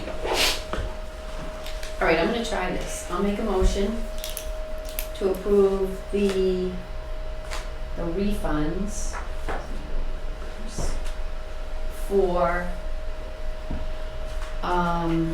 George Barstow, Jenny Biscat, Anthony Carter, William McAuliffe, and Ann Thompson. Is there a second? Second. Any further discussion? Hearing none, roll call vote. Mike? Aye. Lauren? Aye. Linda? Aye. Craig, yes. Do we make a separate motion for McCretton on that one, since it's under the refund of all 39? Because the workman's comp? I'll make that motion, Mr. Chairman, we, deny the, refund for, is it, which one was Denise McCretton. McCretton? Okay, so that's for Denise McCretton. Is there a second? Second. Can we just maybe add, Mike, if it's okay with you, with them having the ability to reapply for the refund once their workers' comp has been settled? If that's okay. So moved. Thanks. So moved. Okay. Any further discussion? Hearing none, roll call vote. Mike? Aye. Lauren? Yes. Linda? Aye. Craig, yes. Alright, moving on to retirement calculations, board vote needed. So I can make a few comments about these cases, I suppose. Just going down the line, Joan Badger, if you look at her first pay letter, she's on a PPO family plan, so you know the way her benefit and her insurance premiums shake out. The $966 a month for the PPO family exceeds her first pay, which is for a partial month. So she, basically makes up the remaining $243 for the health insurance by check. And she, I've already talked with her, and she's probably looking to adjust her federal tax withholding because it is pretty high, I would say, as a percentage of her benefit. There's a $70 kind of difference going forward for regular monthly payments, so she's probably looking to lower her federal tax withholding so that she doesn't have to pay that difference, via check to the office every month. Or she could just continue with that. But, Yeah. so, she basically is a zero amount check in our system. Right. George Barstow, I already started touching upon it. He's got some workers' comp. If you look, his termination date, the town is June 11th, but his retirement date is June 17th. I think the way workers' comp is considered, the earliest we can use for his retirement date is the date he applies for retirement. I checked this with Scott Henderson at PARAC, and he was saying that that's due to workers' comp and kind of the nature of what's like that being treated as a leave, and so the retirement date is kind of like the break point in that. So just in terms of if you're kind of his options for a retirement date, basically 6/17 is when he applied to retire.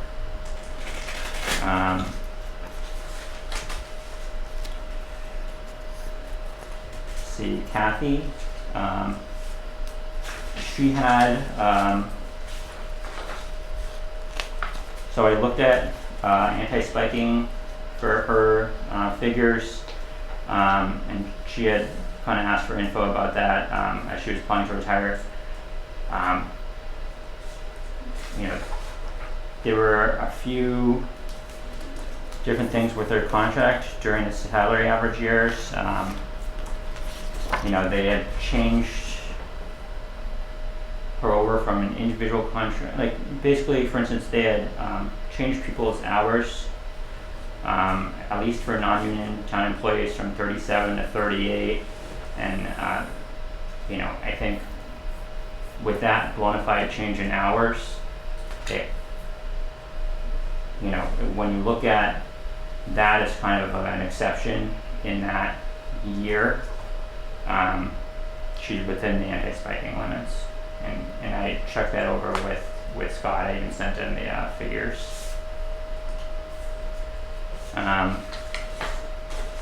Does that go by total? So, The sheet should be in there for the anti-spiking sheet. Let me just pull it up. So you can kind of see how I broke that down.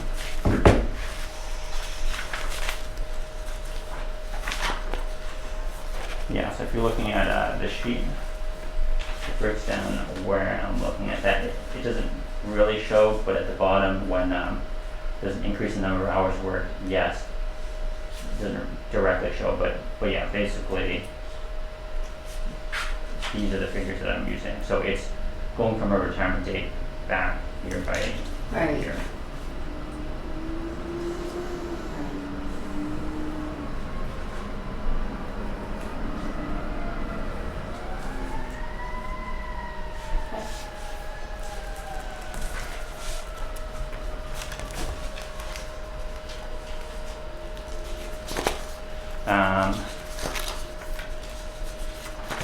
Yeah, so I'll add that I think George Barstow and Keith LaRoque were both post-2012. You know, I don't know how many post-2012s we're seeing as a ratio, but so those two are both post-2012. So if you're looking at it, it's, the reason why that calculate is so long is because it's a 5-year salary average now.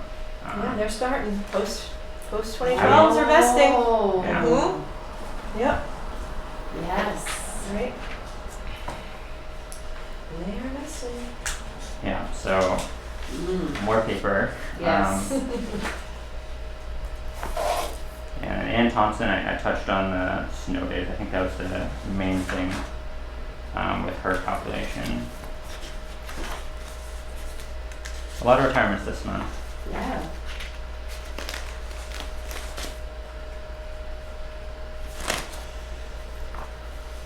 All right, is there a motion?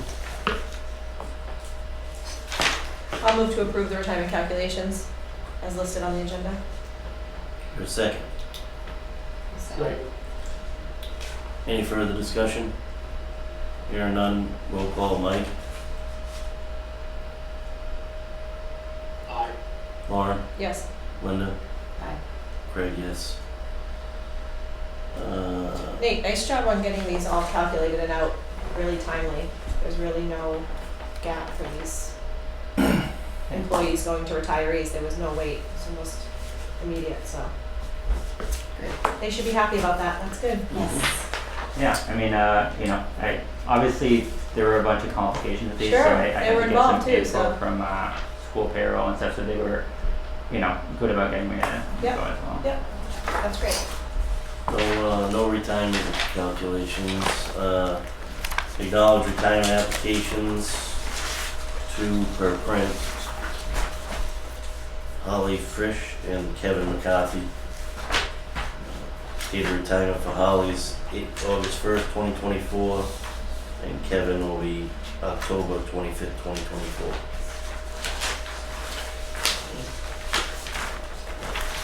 Warrants and budget, review and approve the following board vote needed for the monthly pension payroll and cash disbursements, July 2024. Pension payroll, $946,398.92. Cash disbursements warrant 07-2024 is $229,779.37. Total monthly warrant will be $1,176,170.29.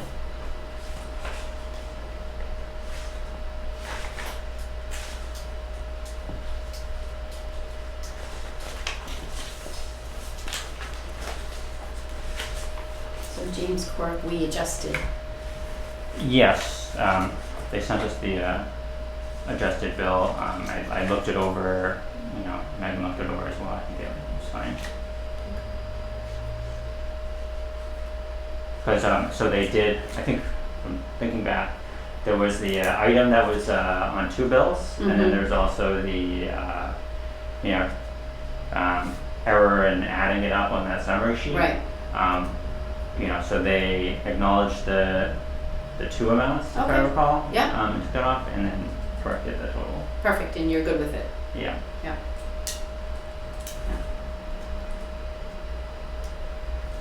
Well, I'll make a motion to approve the monthly total pension payroll and cash disbursements. The total being 1,178,178.29. Is there a Second. Any further discussion? Hearing none, roll call, Mike, Yes. Lauren, Yes. Linda, Yes. Greg, yes. Acknowledge monthly administrative reports, monthly staff salaries, board stipends, paid time off report, and the 2024 budget summary. Let's turn that over to you, Nate, or? Yeah, so I don't know if you normally consider all the financial stuff together, so they could, I probably mostly just have some comments on the bank rec since that's something that I've been, that's in process. So, I mean, I can jump to that, and so, there's the April and May cash books. Right here. No real issues with that. I think so we've had Roselli in our office the last couple days, just going through the audit stuff that they need, and obviously they go through more of the financials, and so we've looked at the cash accounts and the reconciliations and stuff, and I think it feels like in 2024 there's some stability with that. There's no variance month to month. I mean, reporting all the transactions to the cash accounts in 2024.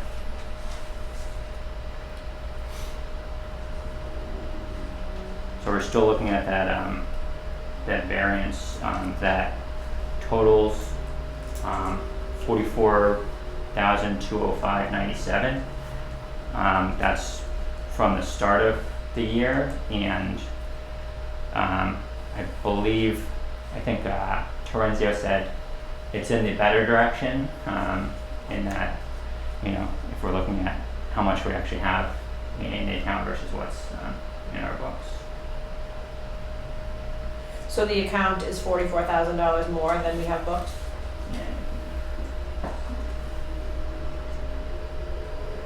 So what I had done, and maybe I went into this a little bit last month, was the reconciliations that we get from the treasurer's office monthly.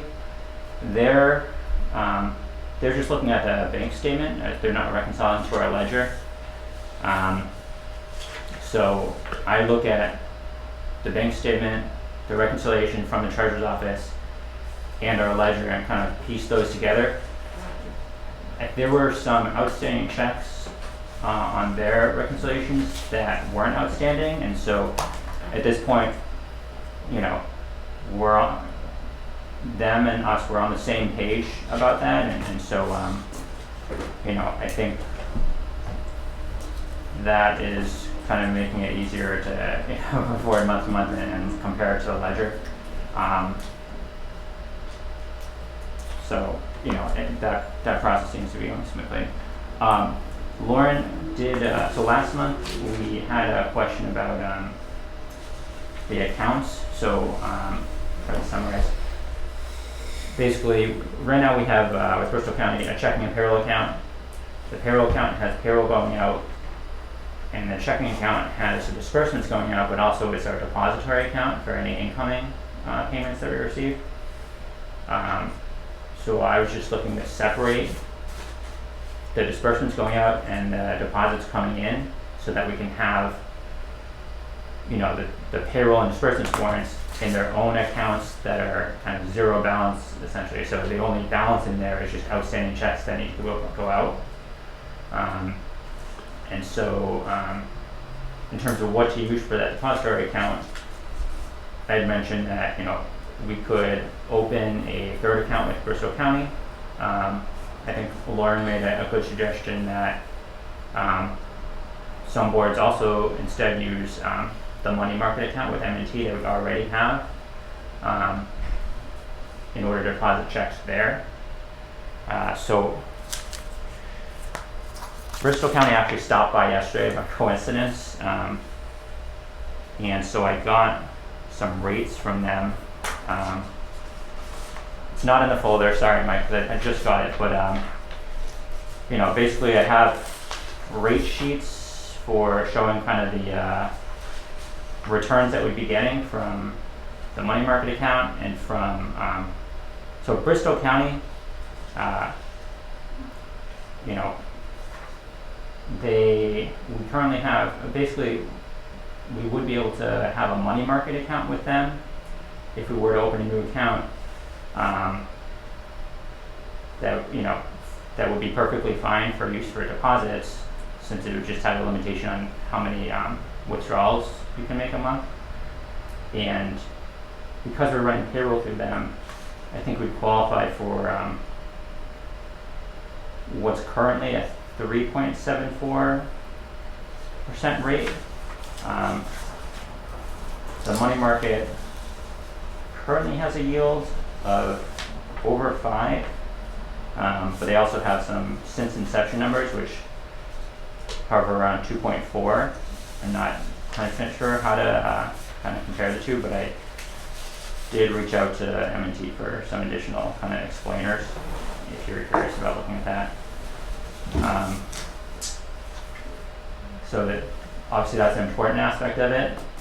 I think the reason why my original suggestion was potentially opening an account at Bristol County was, you know, kind of considering the way we have it set up right now, where you know, we have a check scanner and Megan's depositing the checks using that, and that's a pretty good process. But you know, I talked to Tony at M&T. You know, boards do you know, run their checks through M&T, and I wasn't speaking of checks through, like, paying checks out of it? depositing. Oh, depositing, I'm sorry. Yes, sorry, that was my. No. So, because I believe that was your suggestion in terms of better returns on those deposits. And I think there's pros and cons to Bristol County versus M&T. So, yeah, both of those options can work. With the money market, instead of check scanner, we would mail the checks to them. And you know, I think Tony said that a lot of boards will do it maybe on a weekly basis, obviously unless they get a large deposit. So I think there's like pros and cons to both of those, and you know, Megan's the one working with the check scanner and depositing them, so I don't know if you kind of want to get her input a little bit on that, but just kind of giving an update on the info I had. My only other question would be operationally, for ease of use of transferring money from M&T to Bristol County. Mm-hmm. Would that be immediate? Could you do it the day before payroll is sent? You know what I mean? That's very fast. Just so that is it easy? Is the ease of use and operationally, is it easier to do it within Bristol County, to have it in a money market with Bristol County, to move to another Bristol County? You're talking about to fund payroll, right? Yeah, to fund payroll. We're and doing fund it monthly, payroll. and we already do that. Not this month because we got the appropriation funds, and so you know, we're moving money out. You of do Bristol that with the County. money market now, anyways. I actually moved that through Bristol County first, which is what we had done in previous years. But I did consult Greg, and I think his opinion was that with the amount of payroll we have, you know, you could just leave the money in Bristol County. But I did ask him and have him sign off on moving $4 million of the appropriation funds over to the money market, because you know, why not, for better returns. Sure. And then we'll just funnel that back into fund payroll the next few months. Yeah. But so your question was about, you know, kind of how that funding works based on which account we're depositing to. I think it works fine with either, again, Okay. because we already currently move money from M&T on an as-needed basis monthly. Okay. And that's like, they're quick with that. It's like within, you know, maybe a day. Got it. but also if we have the funds in Bristol County, we can do the same thing, right? We can move funds to the money market if we want to rebalance in that direction too. Yeah. And I think the difference there is if let's say the funds are preferable in the money market, then we're able to deposit them sooner in the Bristol County account with the check scanner as opposed to waiting on a weekly basis. So again, there's pros and cons to Sure. both, and then there's also kind of operational considerations. So Okay, so I get this straight. We have a money market account, right? yeah, Okay. Then we have another account for payroll, so the money market account is with M&T, okay, and then with Bristol County we have two accounts. One we're running the payroll warrant through, yeah, and then the other we're running the disbursements warrant, as well as depositing checks that come in. So what I'm asking is to separate those two functions into different accounts. And so what we use going forward as our depository account could either be the money market account that we currently have with M&T, or a third account that we could open with Bristol County, and they've kind of given info on what would be the best option for that. So some of the factors that are brought up were, the returns, since we're talking about deposits. Yeah. okay, so this third account, Yeah. so say there are retirees that need to pay health insurance, like we had Joan, right? She needs to pay that. hmm Where would that money be deposited to when we get it in, So right now? if it's insurance, it goes straight to the town. So what happens with Oh, so it doesn't go, The insurance doesn't come to us. insurance? So Those aren't the check. there's so, okay, so it's made out to town and it just goes to the town, it doesn't, we don't deposit and then, yeah. So I would categorize into two things. Okay. One, our actual retirees who are getting a pension, we deduct the insurance premiums from that, but then we forward it in one check monthly to the town. So we're just kind of the middleman there. What you're asking about with the kind of there being a remaining balance, that goes, they are currently coming in and giving that to us, but we bring that straight to the town. straight to the town, so So- we don't do anything with that. Okay, so give me an example of this third account, like what would go in and out of that? You're talking about This third one you wanna set up, the third account. so that would be for member contributions that come in bi-weekly. That's the big one. Any other checks that we receive, whether for transfers in or for distributions. Okay, 3/8 payments. Yeah. so that wouldn't go, the member contributions wouldn't go right to the money market? So right now they're put in the Bristol County checking account. Okay. I think that's what we're talking, do we have it go into the money market? Or do we create a new account with Bristol County for all those deposits? And then the other two checking accounts are simply, we'll just fund the warrants and then send the payments out of those accounts. So, I think the reason, just to kind of take a step back, the reason why I'm looking into this Yeah, is because at Macris, in talking to Lauren and talking to other, experienced administrators, that is kind of their recommendation as best practice for, reconciling the cash accounts and, it's just the easiest way. So, and part of the reason for that is because then all of the, the two warrants, all those payments that we're sending out, they're sitting in accounts that retain a balance of zero. They're zero balance accounts, and so, if you look at it and you see an amount in there, you know that is the outstanding check. correct. Correct, so the sole purpose of doing this third one is just so the payroll and the disbursements would be like, I think they call it sweep accounts or something, I don't know. And they'll be zero, they should be zero balance. Right. It's to have a cleaner setup. And Okay, any interest earned on those accounts, because there will be a little bit of interest earned on, and that just goes back into, that you transfer back into the higher yield, you know, The money the market. saving, yeah, whichever, you'll have that transferred out automatically every month to whichever account. Right, another advantage of that, which I don't know how significant, but is that, you know, either way, we'd be looking at a better return on the just deposits that we get month to month. Right. And it's cleaner, it's for tracking purposes, so that having duplicate outstanding Right. checks, you know, will hopefully, Well, I the think risk it's, of that. it's a good idea too, especially since we really, like, these accounts are really under the, I don't wanna say control, I don't know if that's the right word, of the treasurer. They're in the hands of the treasurer. So we're kind of, there are accounts, but the treasurer has them. So, then that's fine.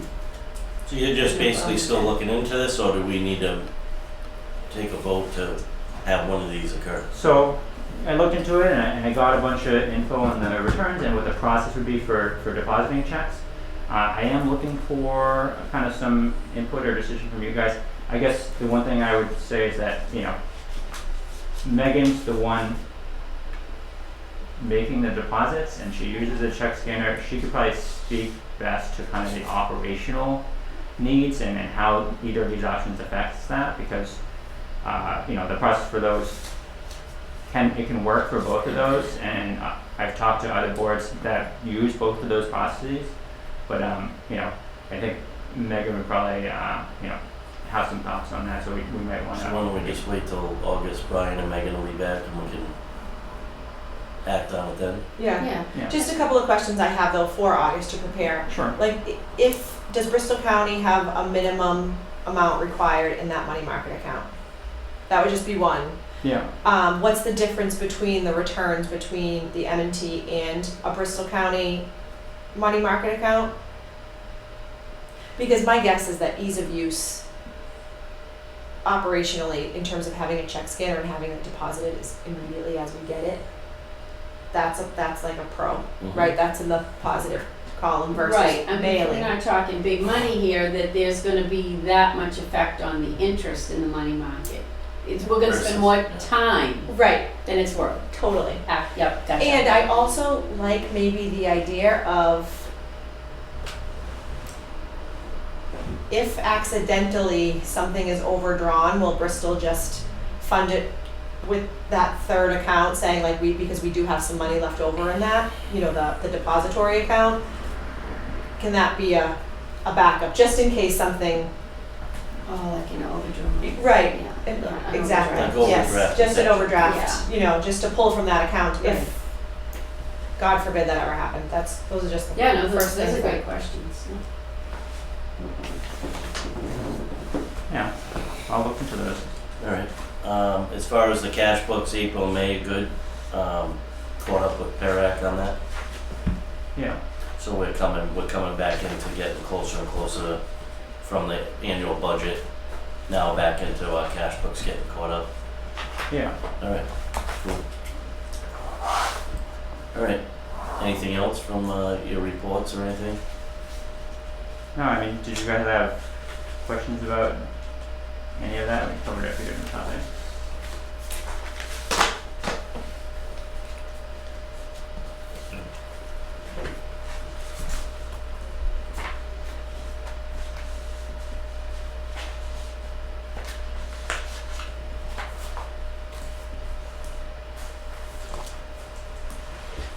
No, I mean, I don't have anything to add. Anyone else?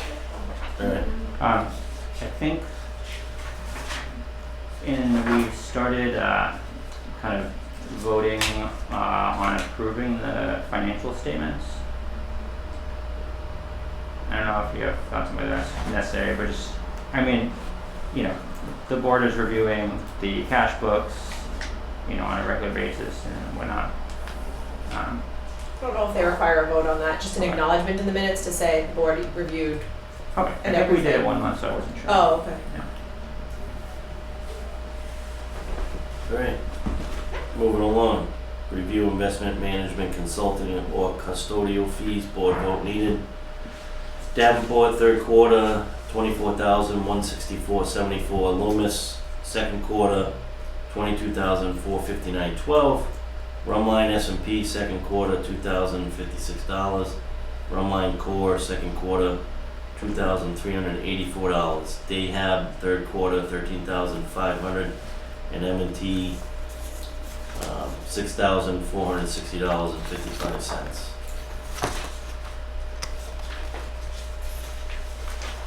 I'll make a motion to approve the investment fees per print. A second. Any further discussion? Hearing none, roll call vote. Mike? Yes. Lauren? Yes. Linda? Yes. Craig, yes. Review legal matters, legal fees, board vote needed. Attorney Jim Quirk, $3,155.76. And Ice Miller, $8,583.25. Yeah, so obviously the big new thing there is the invoice from Ice Miller. And the reason you see two invoices there, we got the invoice for July and it referenced, most of the amount being in June. I checked and, Attorney Quirk's office and us, we didn't get the invoice from them, so they sent it to us now. There was no, additional interest or anything like that.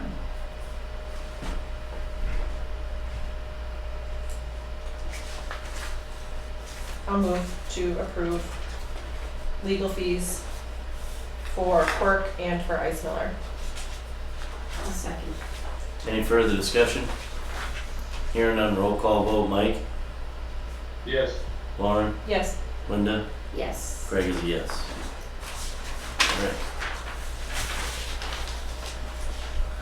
Alright. You probably touched on a lot of it, but executive director's report. Yeah, so like I said, we've had Roselli here. They've completed all of their in-office stuff. We really won't have too much feedback from them until Lorenzo has a chance to kind of go through things more. But I imagine that should be a fairly quick turnaround. Looking at kind of any material weaknesses that were noted last time, stuff like that. I mean, it touched on, I think, the federal tax deposits and some of the processes, like the check reconciliation. I'm now reconciling to the ledger, which is something he noted before. So, I think some of those changes, should hopefully help with that.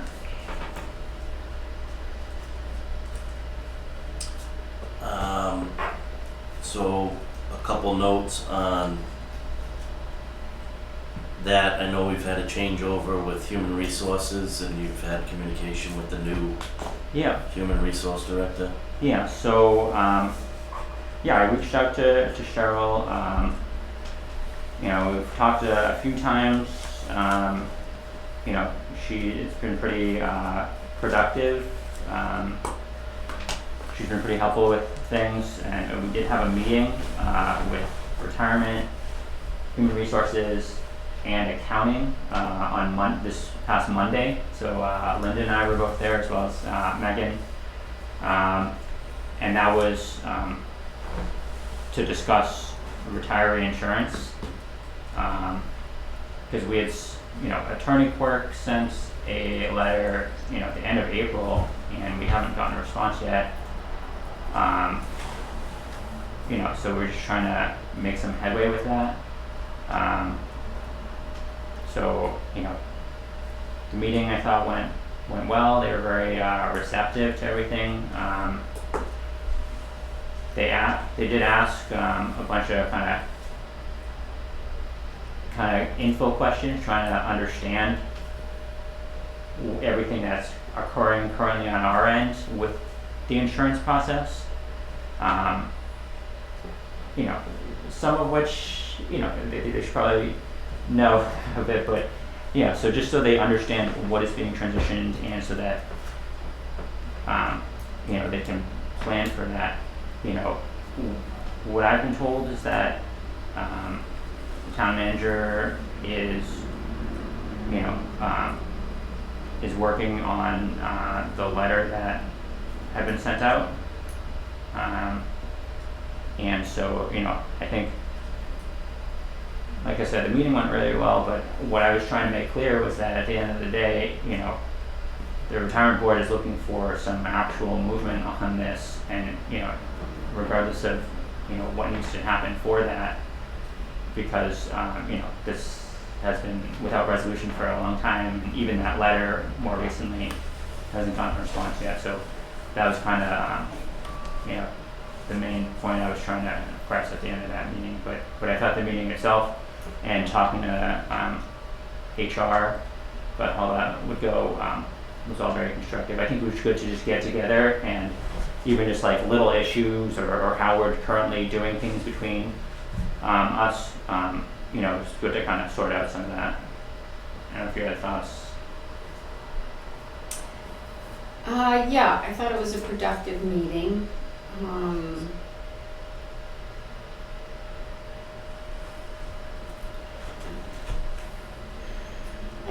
I still think we're gonna run into some resistance. Right, and that's kind of my point was at the end of the day, it still needs to happen. And I kept reiterating because, you know, someone was saying, they were phrasing things that I wasn't really happy with. Like, what do you want to get rid of? Right? Like, the way they were phrasing it. Like, what don't you want to do? You know? And I was like, can we take a step back here? What makes sense? If it makes sense for Megan to do something, okay, we'll do it. If it makes sense for HR to do it, or they don't want to be referred to as HR, they want to be referred to as the town, then they'll do it. Like, I don't know what's so difficult in figuring out who's the best person to do this. And I feel like it's gonna be a split. You know what I mean? Maybe Megan is gonna do some of the reconciliation just to make sure that some of the people are here or whatever. But it's a combined effort from HR and Megan, or the town and Megan, however you want to put it. Because they mentioned the treasurer getting involved, which I don't understand that, but feel the need to touch on how it divides in the town, but I understand that you're in the middle of that, so I am in the middle. for me, I'm just like, time. it just needs to get off our plate. In regards to kind of the way they were phrasing things, I totally get what you mean. I think, I don't know, I give a little bit of benefit of the doubt in that I know Cheryl is new and she's actually trying to figure out, you know, where things are currently at and what needs to happen, but I get that they were phrasing things, you know, in ways that, you know, could be pushed back on at times. With the reconciliation, I mean, I guess I would say that, you know, what I was trying to make clear was that this is this very limited set is what retirement should be involved in, which is you tell us what to take out from a member's retiree payroll. We deduct it, and then we pay it to you, and we give you payroll reports with the insurance breakouts. So I don't think that, personally, I don't think that includes the reconciliation, although I think, you know, if they need help or info from us, you know, we can certainly work with that, but, you know, I don't think even the reconciliation, because they're reconciling their bill as the town. But I was thinking more people. That's what I was I think thinking. that open communication, Yes. okay, I just heard that John Smith passed away on this date. Yes. Email to, by the way, he had health insurance deductions. He passed away on this date. Or if they hear, vice versa. Right. Yeah, and I don't That's think there about- was any communication before because, I just, because they say, well, it's as soon as they hear retirement, it's, you know, it's not us, so we're not gonna deal with it. But that's in anything with the town hall, because I know I'm in accounting, I deal with a lot of departments. So, you know, there are some things that aren't my job, but I have to have a hand in them, okay, because they affect me. So, So yes, I think the communication was a big problem before. And I think Cheryl is big on communication.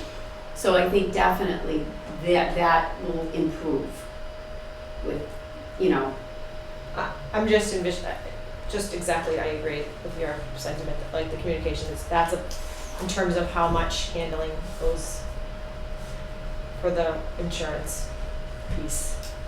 Exactly how Nate said. So I was trying to catch up, obviously, because I hadn't made the last 2 meetings, and we have these great recordings that we can go back and watch meetings to see things that transpire, and hearing your discussions with human resources now. But I know back in May, we had the human resource director, now retired, and the town manager here on specific topics, one to do with the insurance, and I was trying to review that meeting and I couldn't. It started like an hour into it. So I contacted North TV to find out. All our previous meetings have been the start of the Pledge of Allegiance all the way to the end, and for some reason this one meeting in May was an hour into the meeting. It doesn't have any of that captured the first hour, and then June's meeting I was able to review because it was in full again, from the Pledge of Allegiance to the end. So I couldn't really get the gist of what transpired in May. So that's why I was asking about conversations now and moving forward, because it's unfortunate that I couldn't review that section. And I had talked to a couple of members, and they had mentioned some, I guess just the feeling in the air from the town was very contentious, is from what I understand. So I wasn't able to review it to see for myself though. So if any other members had anything they wanted to let me know, they could, about that meeting in specific, because I didn't get to see it. But I just wanted to make that mention, because that's why I'm asking about the questions about how we're moving forward with HR and moving the insurance to where it's supposed to be with them, not us. Yeah, I mean, I noticed that there was a missing portion of the May meeting as well. And I know you were probably looking to get caught up on that, and we have, I've heard from members occasionally that they like to look at the meeting, so I'm sure they are interested in kind of viewing the full meeting as well. In terms of the May meeting, I believe a bigger focus of that meeting with town manager and HR director was the discussion around the office location, and the main takeaway was that the retirement board's response was that they haven't formally gotten anything regarding the office location or any sort of proposal for anything else to consider, and that there would be a lot of factors that have to go into that, on this end. In terms of retiree insurance, there hasn't been really any response, I would say, since the letter was sent out by Attorney Quirk towards late April. It was not discussed at that meeting, and so that's why I think this meeting on Monday was important to kind of keep that going towards the resolution and to make sure that people are looking at that. And again, I think Cheryl was very receptive, all about communication and trying to find a kind of collaborative process forward. My concern is still that if this is a decision that is a larger decision that needs to be made with the entire town, then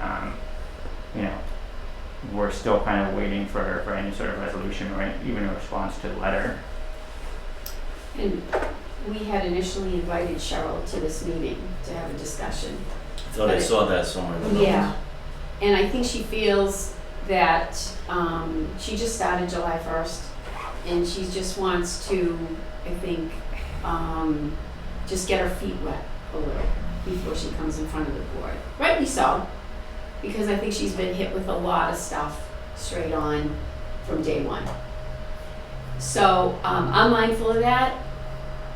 I don't want this to be dragged out though. I think maybe, do we invite her to August meeting? Is that giving her enough time? I don't know. Yeah, I mean, You know, try again for August to discuss, because I think we need to lay it out, and I don't know if it's a board meeting, but I think the board should be involved in exactly what Megan does for the retiree insurance and what makes sense to have, you know, HR do, and what part does Megan play in this? If it's just communication, you know what I mean? I feel like we throw a lot of, you know, oh, well, I do this, I do that, but I think I'd like to see it in writing. This is what I do. If this question comes, this is how I handle it. I think there was, Sue Callista thought that Megan had a representative just for retirement, and that's not the case, right? They yeah, just you with Bristol County. Yeah, and we clarified that, you know, Megan's only contact there is Anna, Yep. who is really Bristol County's representative for the town, I imagine. And since we are currently working on like holding up the retiree end of that, then, you know, we ask her some of our questions, and she, you know, can be helpful with that. But yeah, we certainly don't have any specific representative to help us. You know, I think some of what Megan's outlined is that it can be more difficult for her to, almost like a third party, to get, you know, info on some of these things, because it's the town and the insurance provider Right. that have negotiated that policy. And so we're connected to the town in some of the things we do, but she's not the town. And so, you know, I think that's one of the big issues. I don't know personally, and I've said this before, is if I'm in charge of something, I don't want a lot of hands in it, because I just feel like it's gonna get out of control. It's my opinion that the town is doing the same thing for retiree insurance that they do for employee insurance. It's the same. If you have an employee who is approaching age 65, then 6 months before, they're reaching out to that employee to enroll in Medicare. It's the same thing as a retiree. Right, and then The when only they- difference being is that when you set up an employee for insurance, you go into your payroll system and enter in the deduction amount. The only difference would be is that instead of going into your payroll system, you'll go to your email or whatever kind of format you create and let the retirement system know, please deduct this much money under this plan for this retiree. Right. Right, and that's kind So- of, the thing is, it's So like, to me, they don't need a list. It's all of the same duties that you do as an active managing an employee's Right. insurance. and I was really confused because they hired somebody part-time. And I was under the assumption, and correct me if you guys think I'm wrong, that employee was hired to take up some of the slack for this insurance. Yes. Okay. So I had mentioned that in the meeting, and they said, no, she wasn't. So now I'm confused at why they hired a part-timer, because I was under the assumption it was to pick up slack. So I don't know why she was hired. And they said she now answers the door for the school. She buzzes people in. But so I'm really confused about that. But I think it's this big thing that it's going to be so much more work for them, the town or whatever, to do this. And to your point, it's like if you have somebody that's active on a list for health insurance, all you're doing is moving them from here to here, I mean, I think, so right? I don't want to oversimplify the process, because I think there are different aspects to it. Mhm. But what Megan would say is that in terms of the setting someone up and the insurance side of it, you know, in Bristol County's portal, someone's set up as an active employee, they have all their info and their insurance plans. There's a box to check them off as a retiree, and they're converted. So, you know, there's other aspects to it, but kind of the part you're saying about getting them set up, you know, it's not just that it's the same process, they're already in there. So it's, You know, and I get that That's there's less. other aspects to it, like Medicare, that, Yep. you know, even if I feel like they should be familiar with it already, if they're not, that is a different thing, but it's not that different, right? They already are looking at dependents turning 26, you know, it, but they I have think you have that reports on the for active side as well, That's what I mean. as There's- employees. So there's whether you're similar retired or, functions, right, yes. you know. Yeah, and I think this is some of the things that we need to iron out and, you know, have a discussion, whether it's just another meeting between us or a board. I would Was like the Megan board, in that meeting? yes. Okay, because I mean, it Yes, sounds like, oh, yes. sounds like Megan could just simply sit with them and go, this is what what I found out by hitting brick walls because I don't deal with this. This is how I've have to come to do this, and this is the way you should do it. And then that's it.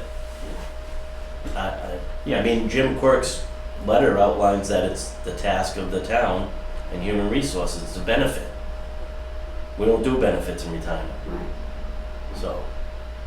I think for me, my focus is less on the details in terms of, you know, what needs to be done, what's been done, you know, what the workload is, and more on Quirk's letter that's cites, points the town to their statutory responsibility to do this. So, you know, if that's what needs to happen, then that should happen.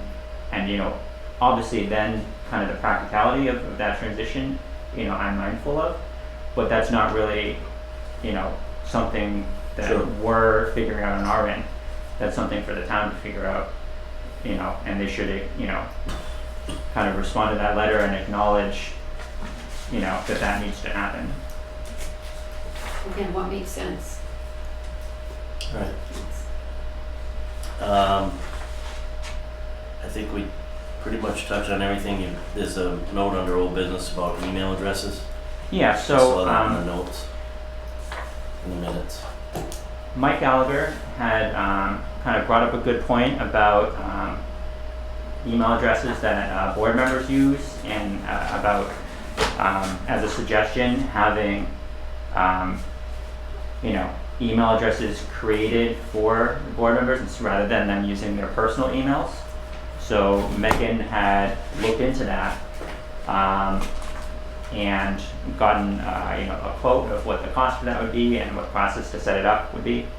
I believe in June the board approved getting those email addresses, and so those are set up at this point. I believe in your binders should be specific to you, your kind of initial login info. Because it's personal, Mike, you probably don't have that, and you're the one who you know, was looking for that. So we'll certainly get in touch with you because it just has like a temporary password, and so Megan's thinking was that, you know, the easiest way to get that info to you would be to just you know, have in your binders when you're coming to that meeting. So I'll reach out to Mike and we can get everyone set up. But you can take that. I would recommend that you take that one sheet with you that has, so I believe it's tab 11, email with offer is just getting that email set up. On the back of it should be your individual login info on tab 11. So I would just take that sheet with you.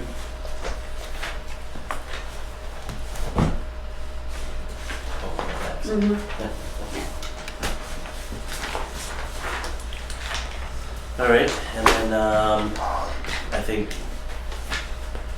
there's a note on the new business about special meeting in October for investors. Is that something we're still entertaining, or So that was it's a just about, recommendation by some Greg, right? exactly, just about how to satisfy the requirement to meet annually with investment managers. And there's a bunch of different ways to do it, but you know, what came out of that was having a day separate from our regular board meetings in October to meet with all the investment managers. I believe it was remote, but either way, I think the reason it's on here, if I recall, is try to set a date for that. So instead of having them come in sporadically throughout the year, a couple at a Just time. knock it all out at once. Can you imagine? Oh, You know, like I said, there's a lot of different ways to do that. I've had, for instance, previously when you know they have coming in quarterly, they can set up, you know, and sprinkle it so that then it's like mixed in through the year and they're already coming, and you just knock a few of those out. So there are options. You know, we're certainly not committed to this. This is just what seemed to be the sentiment that people were leaning I towards. have trouble sitting through two of them sometimes. That would Yeah. a whole meeting. You know. All right, and then August meeting. I know Greg made some notes. If we could get it on the 29th of August. Did he? I'm not sure I noticed that. Yes, I'd actually emailed him to try and get an idea from him, so that's good that you got a response. The 29th, okay. yes, if that works. Ooh. Did you get that, Mike? Yeah, I did. I have a little bit of a conflict, but I can work around it. It's not a big deal.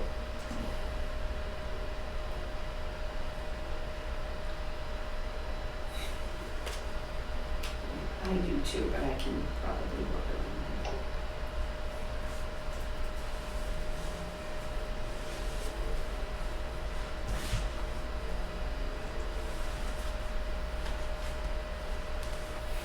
Are we thinking the 29th then? Yeah. I have a dentist appointment, but I can move that if I need to.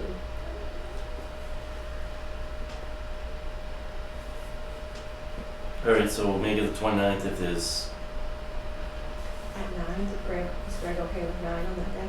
yeah. Yeah, And so, then there's something about set up board meeting dates moving forward. I was just gonna say, the only reason that's there is because when Greg was here in the past, he brought up not a hard conflict, but the idea that our current meeting time of Thursday morning,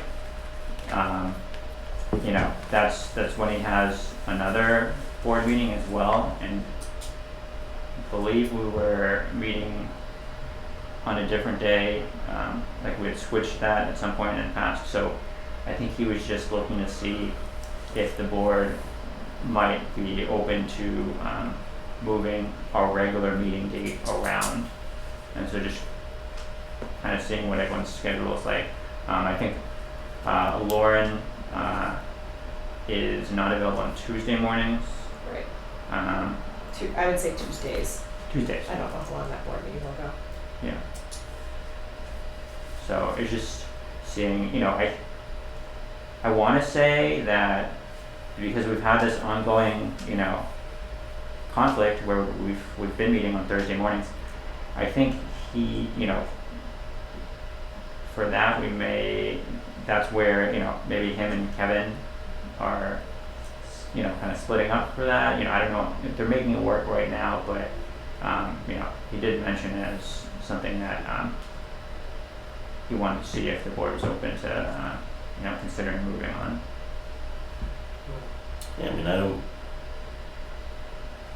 know if I necessarily have a particular morning that I can't do, so I'm sure we can look at it and come up with a happy medium. Yeah, so you know, he's here next month to go over second quarter, and you know, so then we can we'll that have discussion. Brian's input, and yeah, we can Alright. discuss that. Cool. I mentioned, so I believe we got all the appropriation funds pretty quickly, so I was glad to see that. There's the COLA for this month's payroll. And yeah, so I mean, I was looking through the GROs. Basically, for someone who had a divorce and their pension is split, I think the system's not smart enough to know that their you know, a DRO split, so it kind of treats them as two separate payment recipients and gives them each a COLA, and so that's kind of the main thing when you're running a COLA, that you have to kind of go in and look at the split per their divorce agreement. If they're assuming the alternate pay is entitled to one. So I did a couple of the retirees I looked at.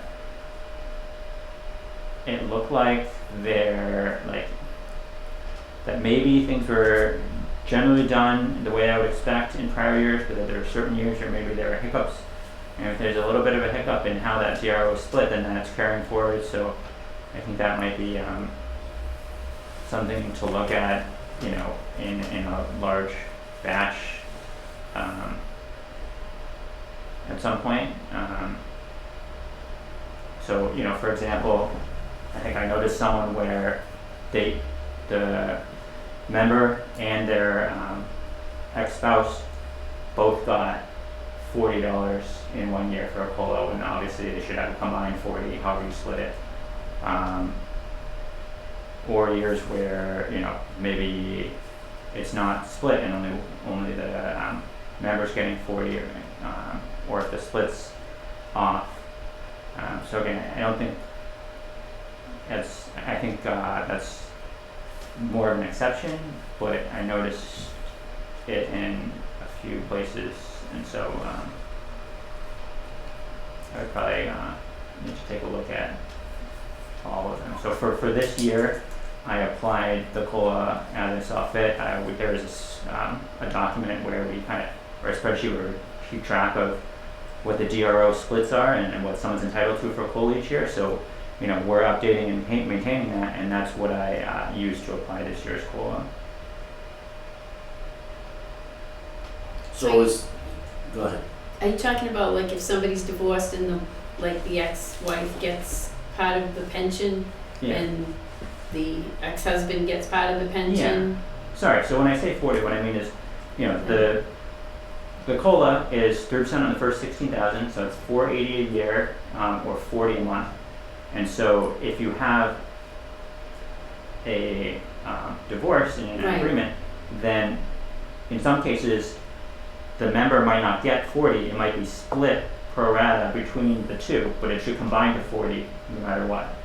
Right. And so the system's not smart enough, it'll give them each 40. 40, right. And then you're doubling up on their COLA. Right. Gotcha. And that's what the system will default to. So again, most years looking back, I think we split it correctly probably. Mm-hmm. But every instance where there could be an issue with that, it's kind of going to compound a little bit, and you know, it adds up over time. Yeah, sure. Yeah. Okay. No, I'm good now. You good now? Yeah. Were we thinking the same thing? Somewhat, yes. Okay. I just didn't know if it's the husband that was the employee here, they got a divorce, quadro was put in place. Then when he starts collecting his pension, is the ex-wife put on payroll as a recipient of that? Good question. Yeah. So at least how it's currently done, they're put on as part of the member's record as a DRO. So they're attached to the member. When we do the COLAs, wouldn't it just be based off the whole pension that the husband is receiving, and You then would think so, but it's it not. just You would split, think so. right? That's But- kind of, I think it goes on payment records versus member profiles, if that makes sense. Mhm. Yes, that makes sense. And there's one member profile, but two payment records under that member profile. So I think that's what the COLA picks up. Yeah, and so what there is, you know, they have a DRO info screen where when I was going through and, modifying those DROs, I put in what I thought was correct in terms of whether or not the alternate pay is entitled to a COLA and what the percentage or flat amount is, so that, you know, we can reference that as well as the spreadsheet, you know, going forward. So the info's there, it's just the system's not going to automatically apply it for the COLA. gotcha. All right, is there a motion? You have anything else to add in, Mike? Are you good? I'm good, thanks. All right. I'll entertain Make a it. motion to adjourn? Second. Do we have to do roll call on that one, Mike? You have to do a roll call and everything. Roll call vote. Mike? Yes. Lauren? Yes. Linda? Yes. Greg, yes. All right, we're adjourned. Thank you. Thank you. Thank you.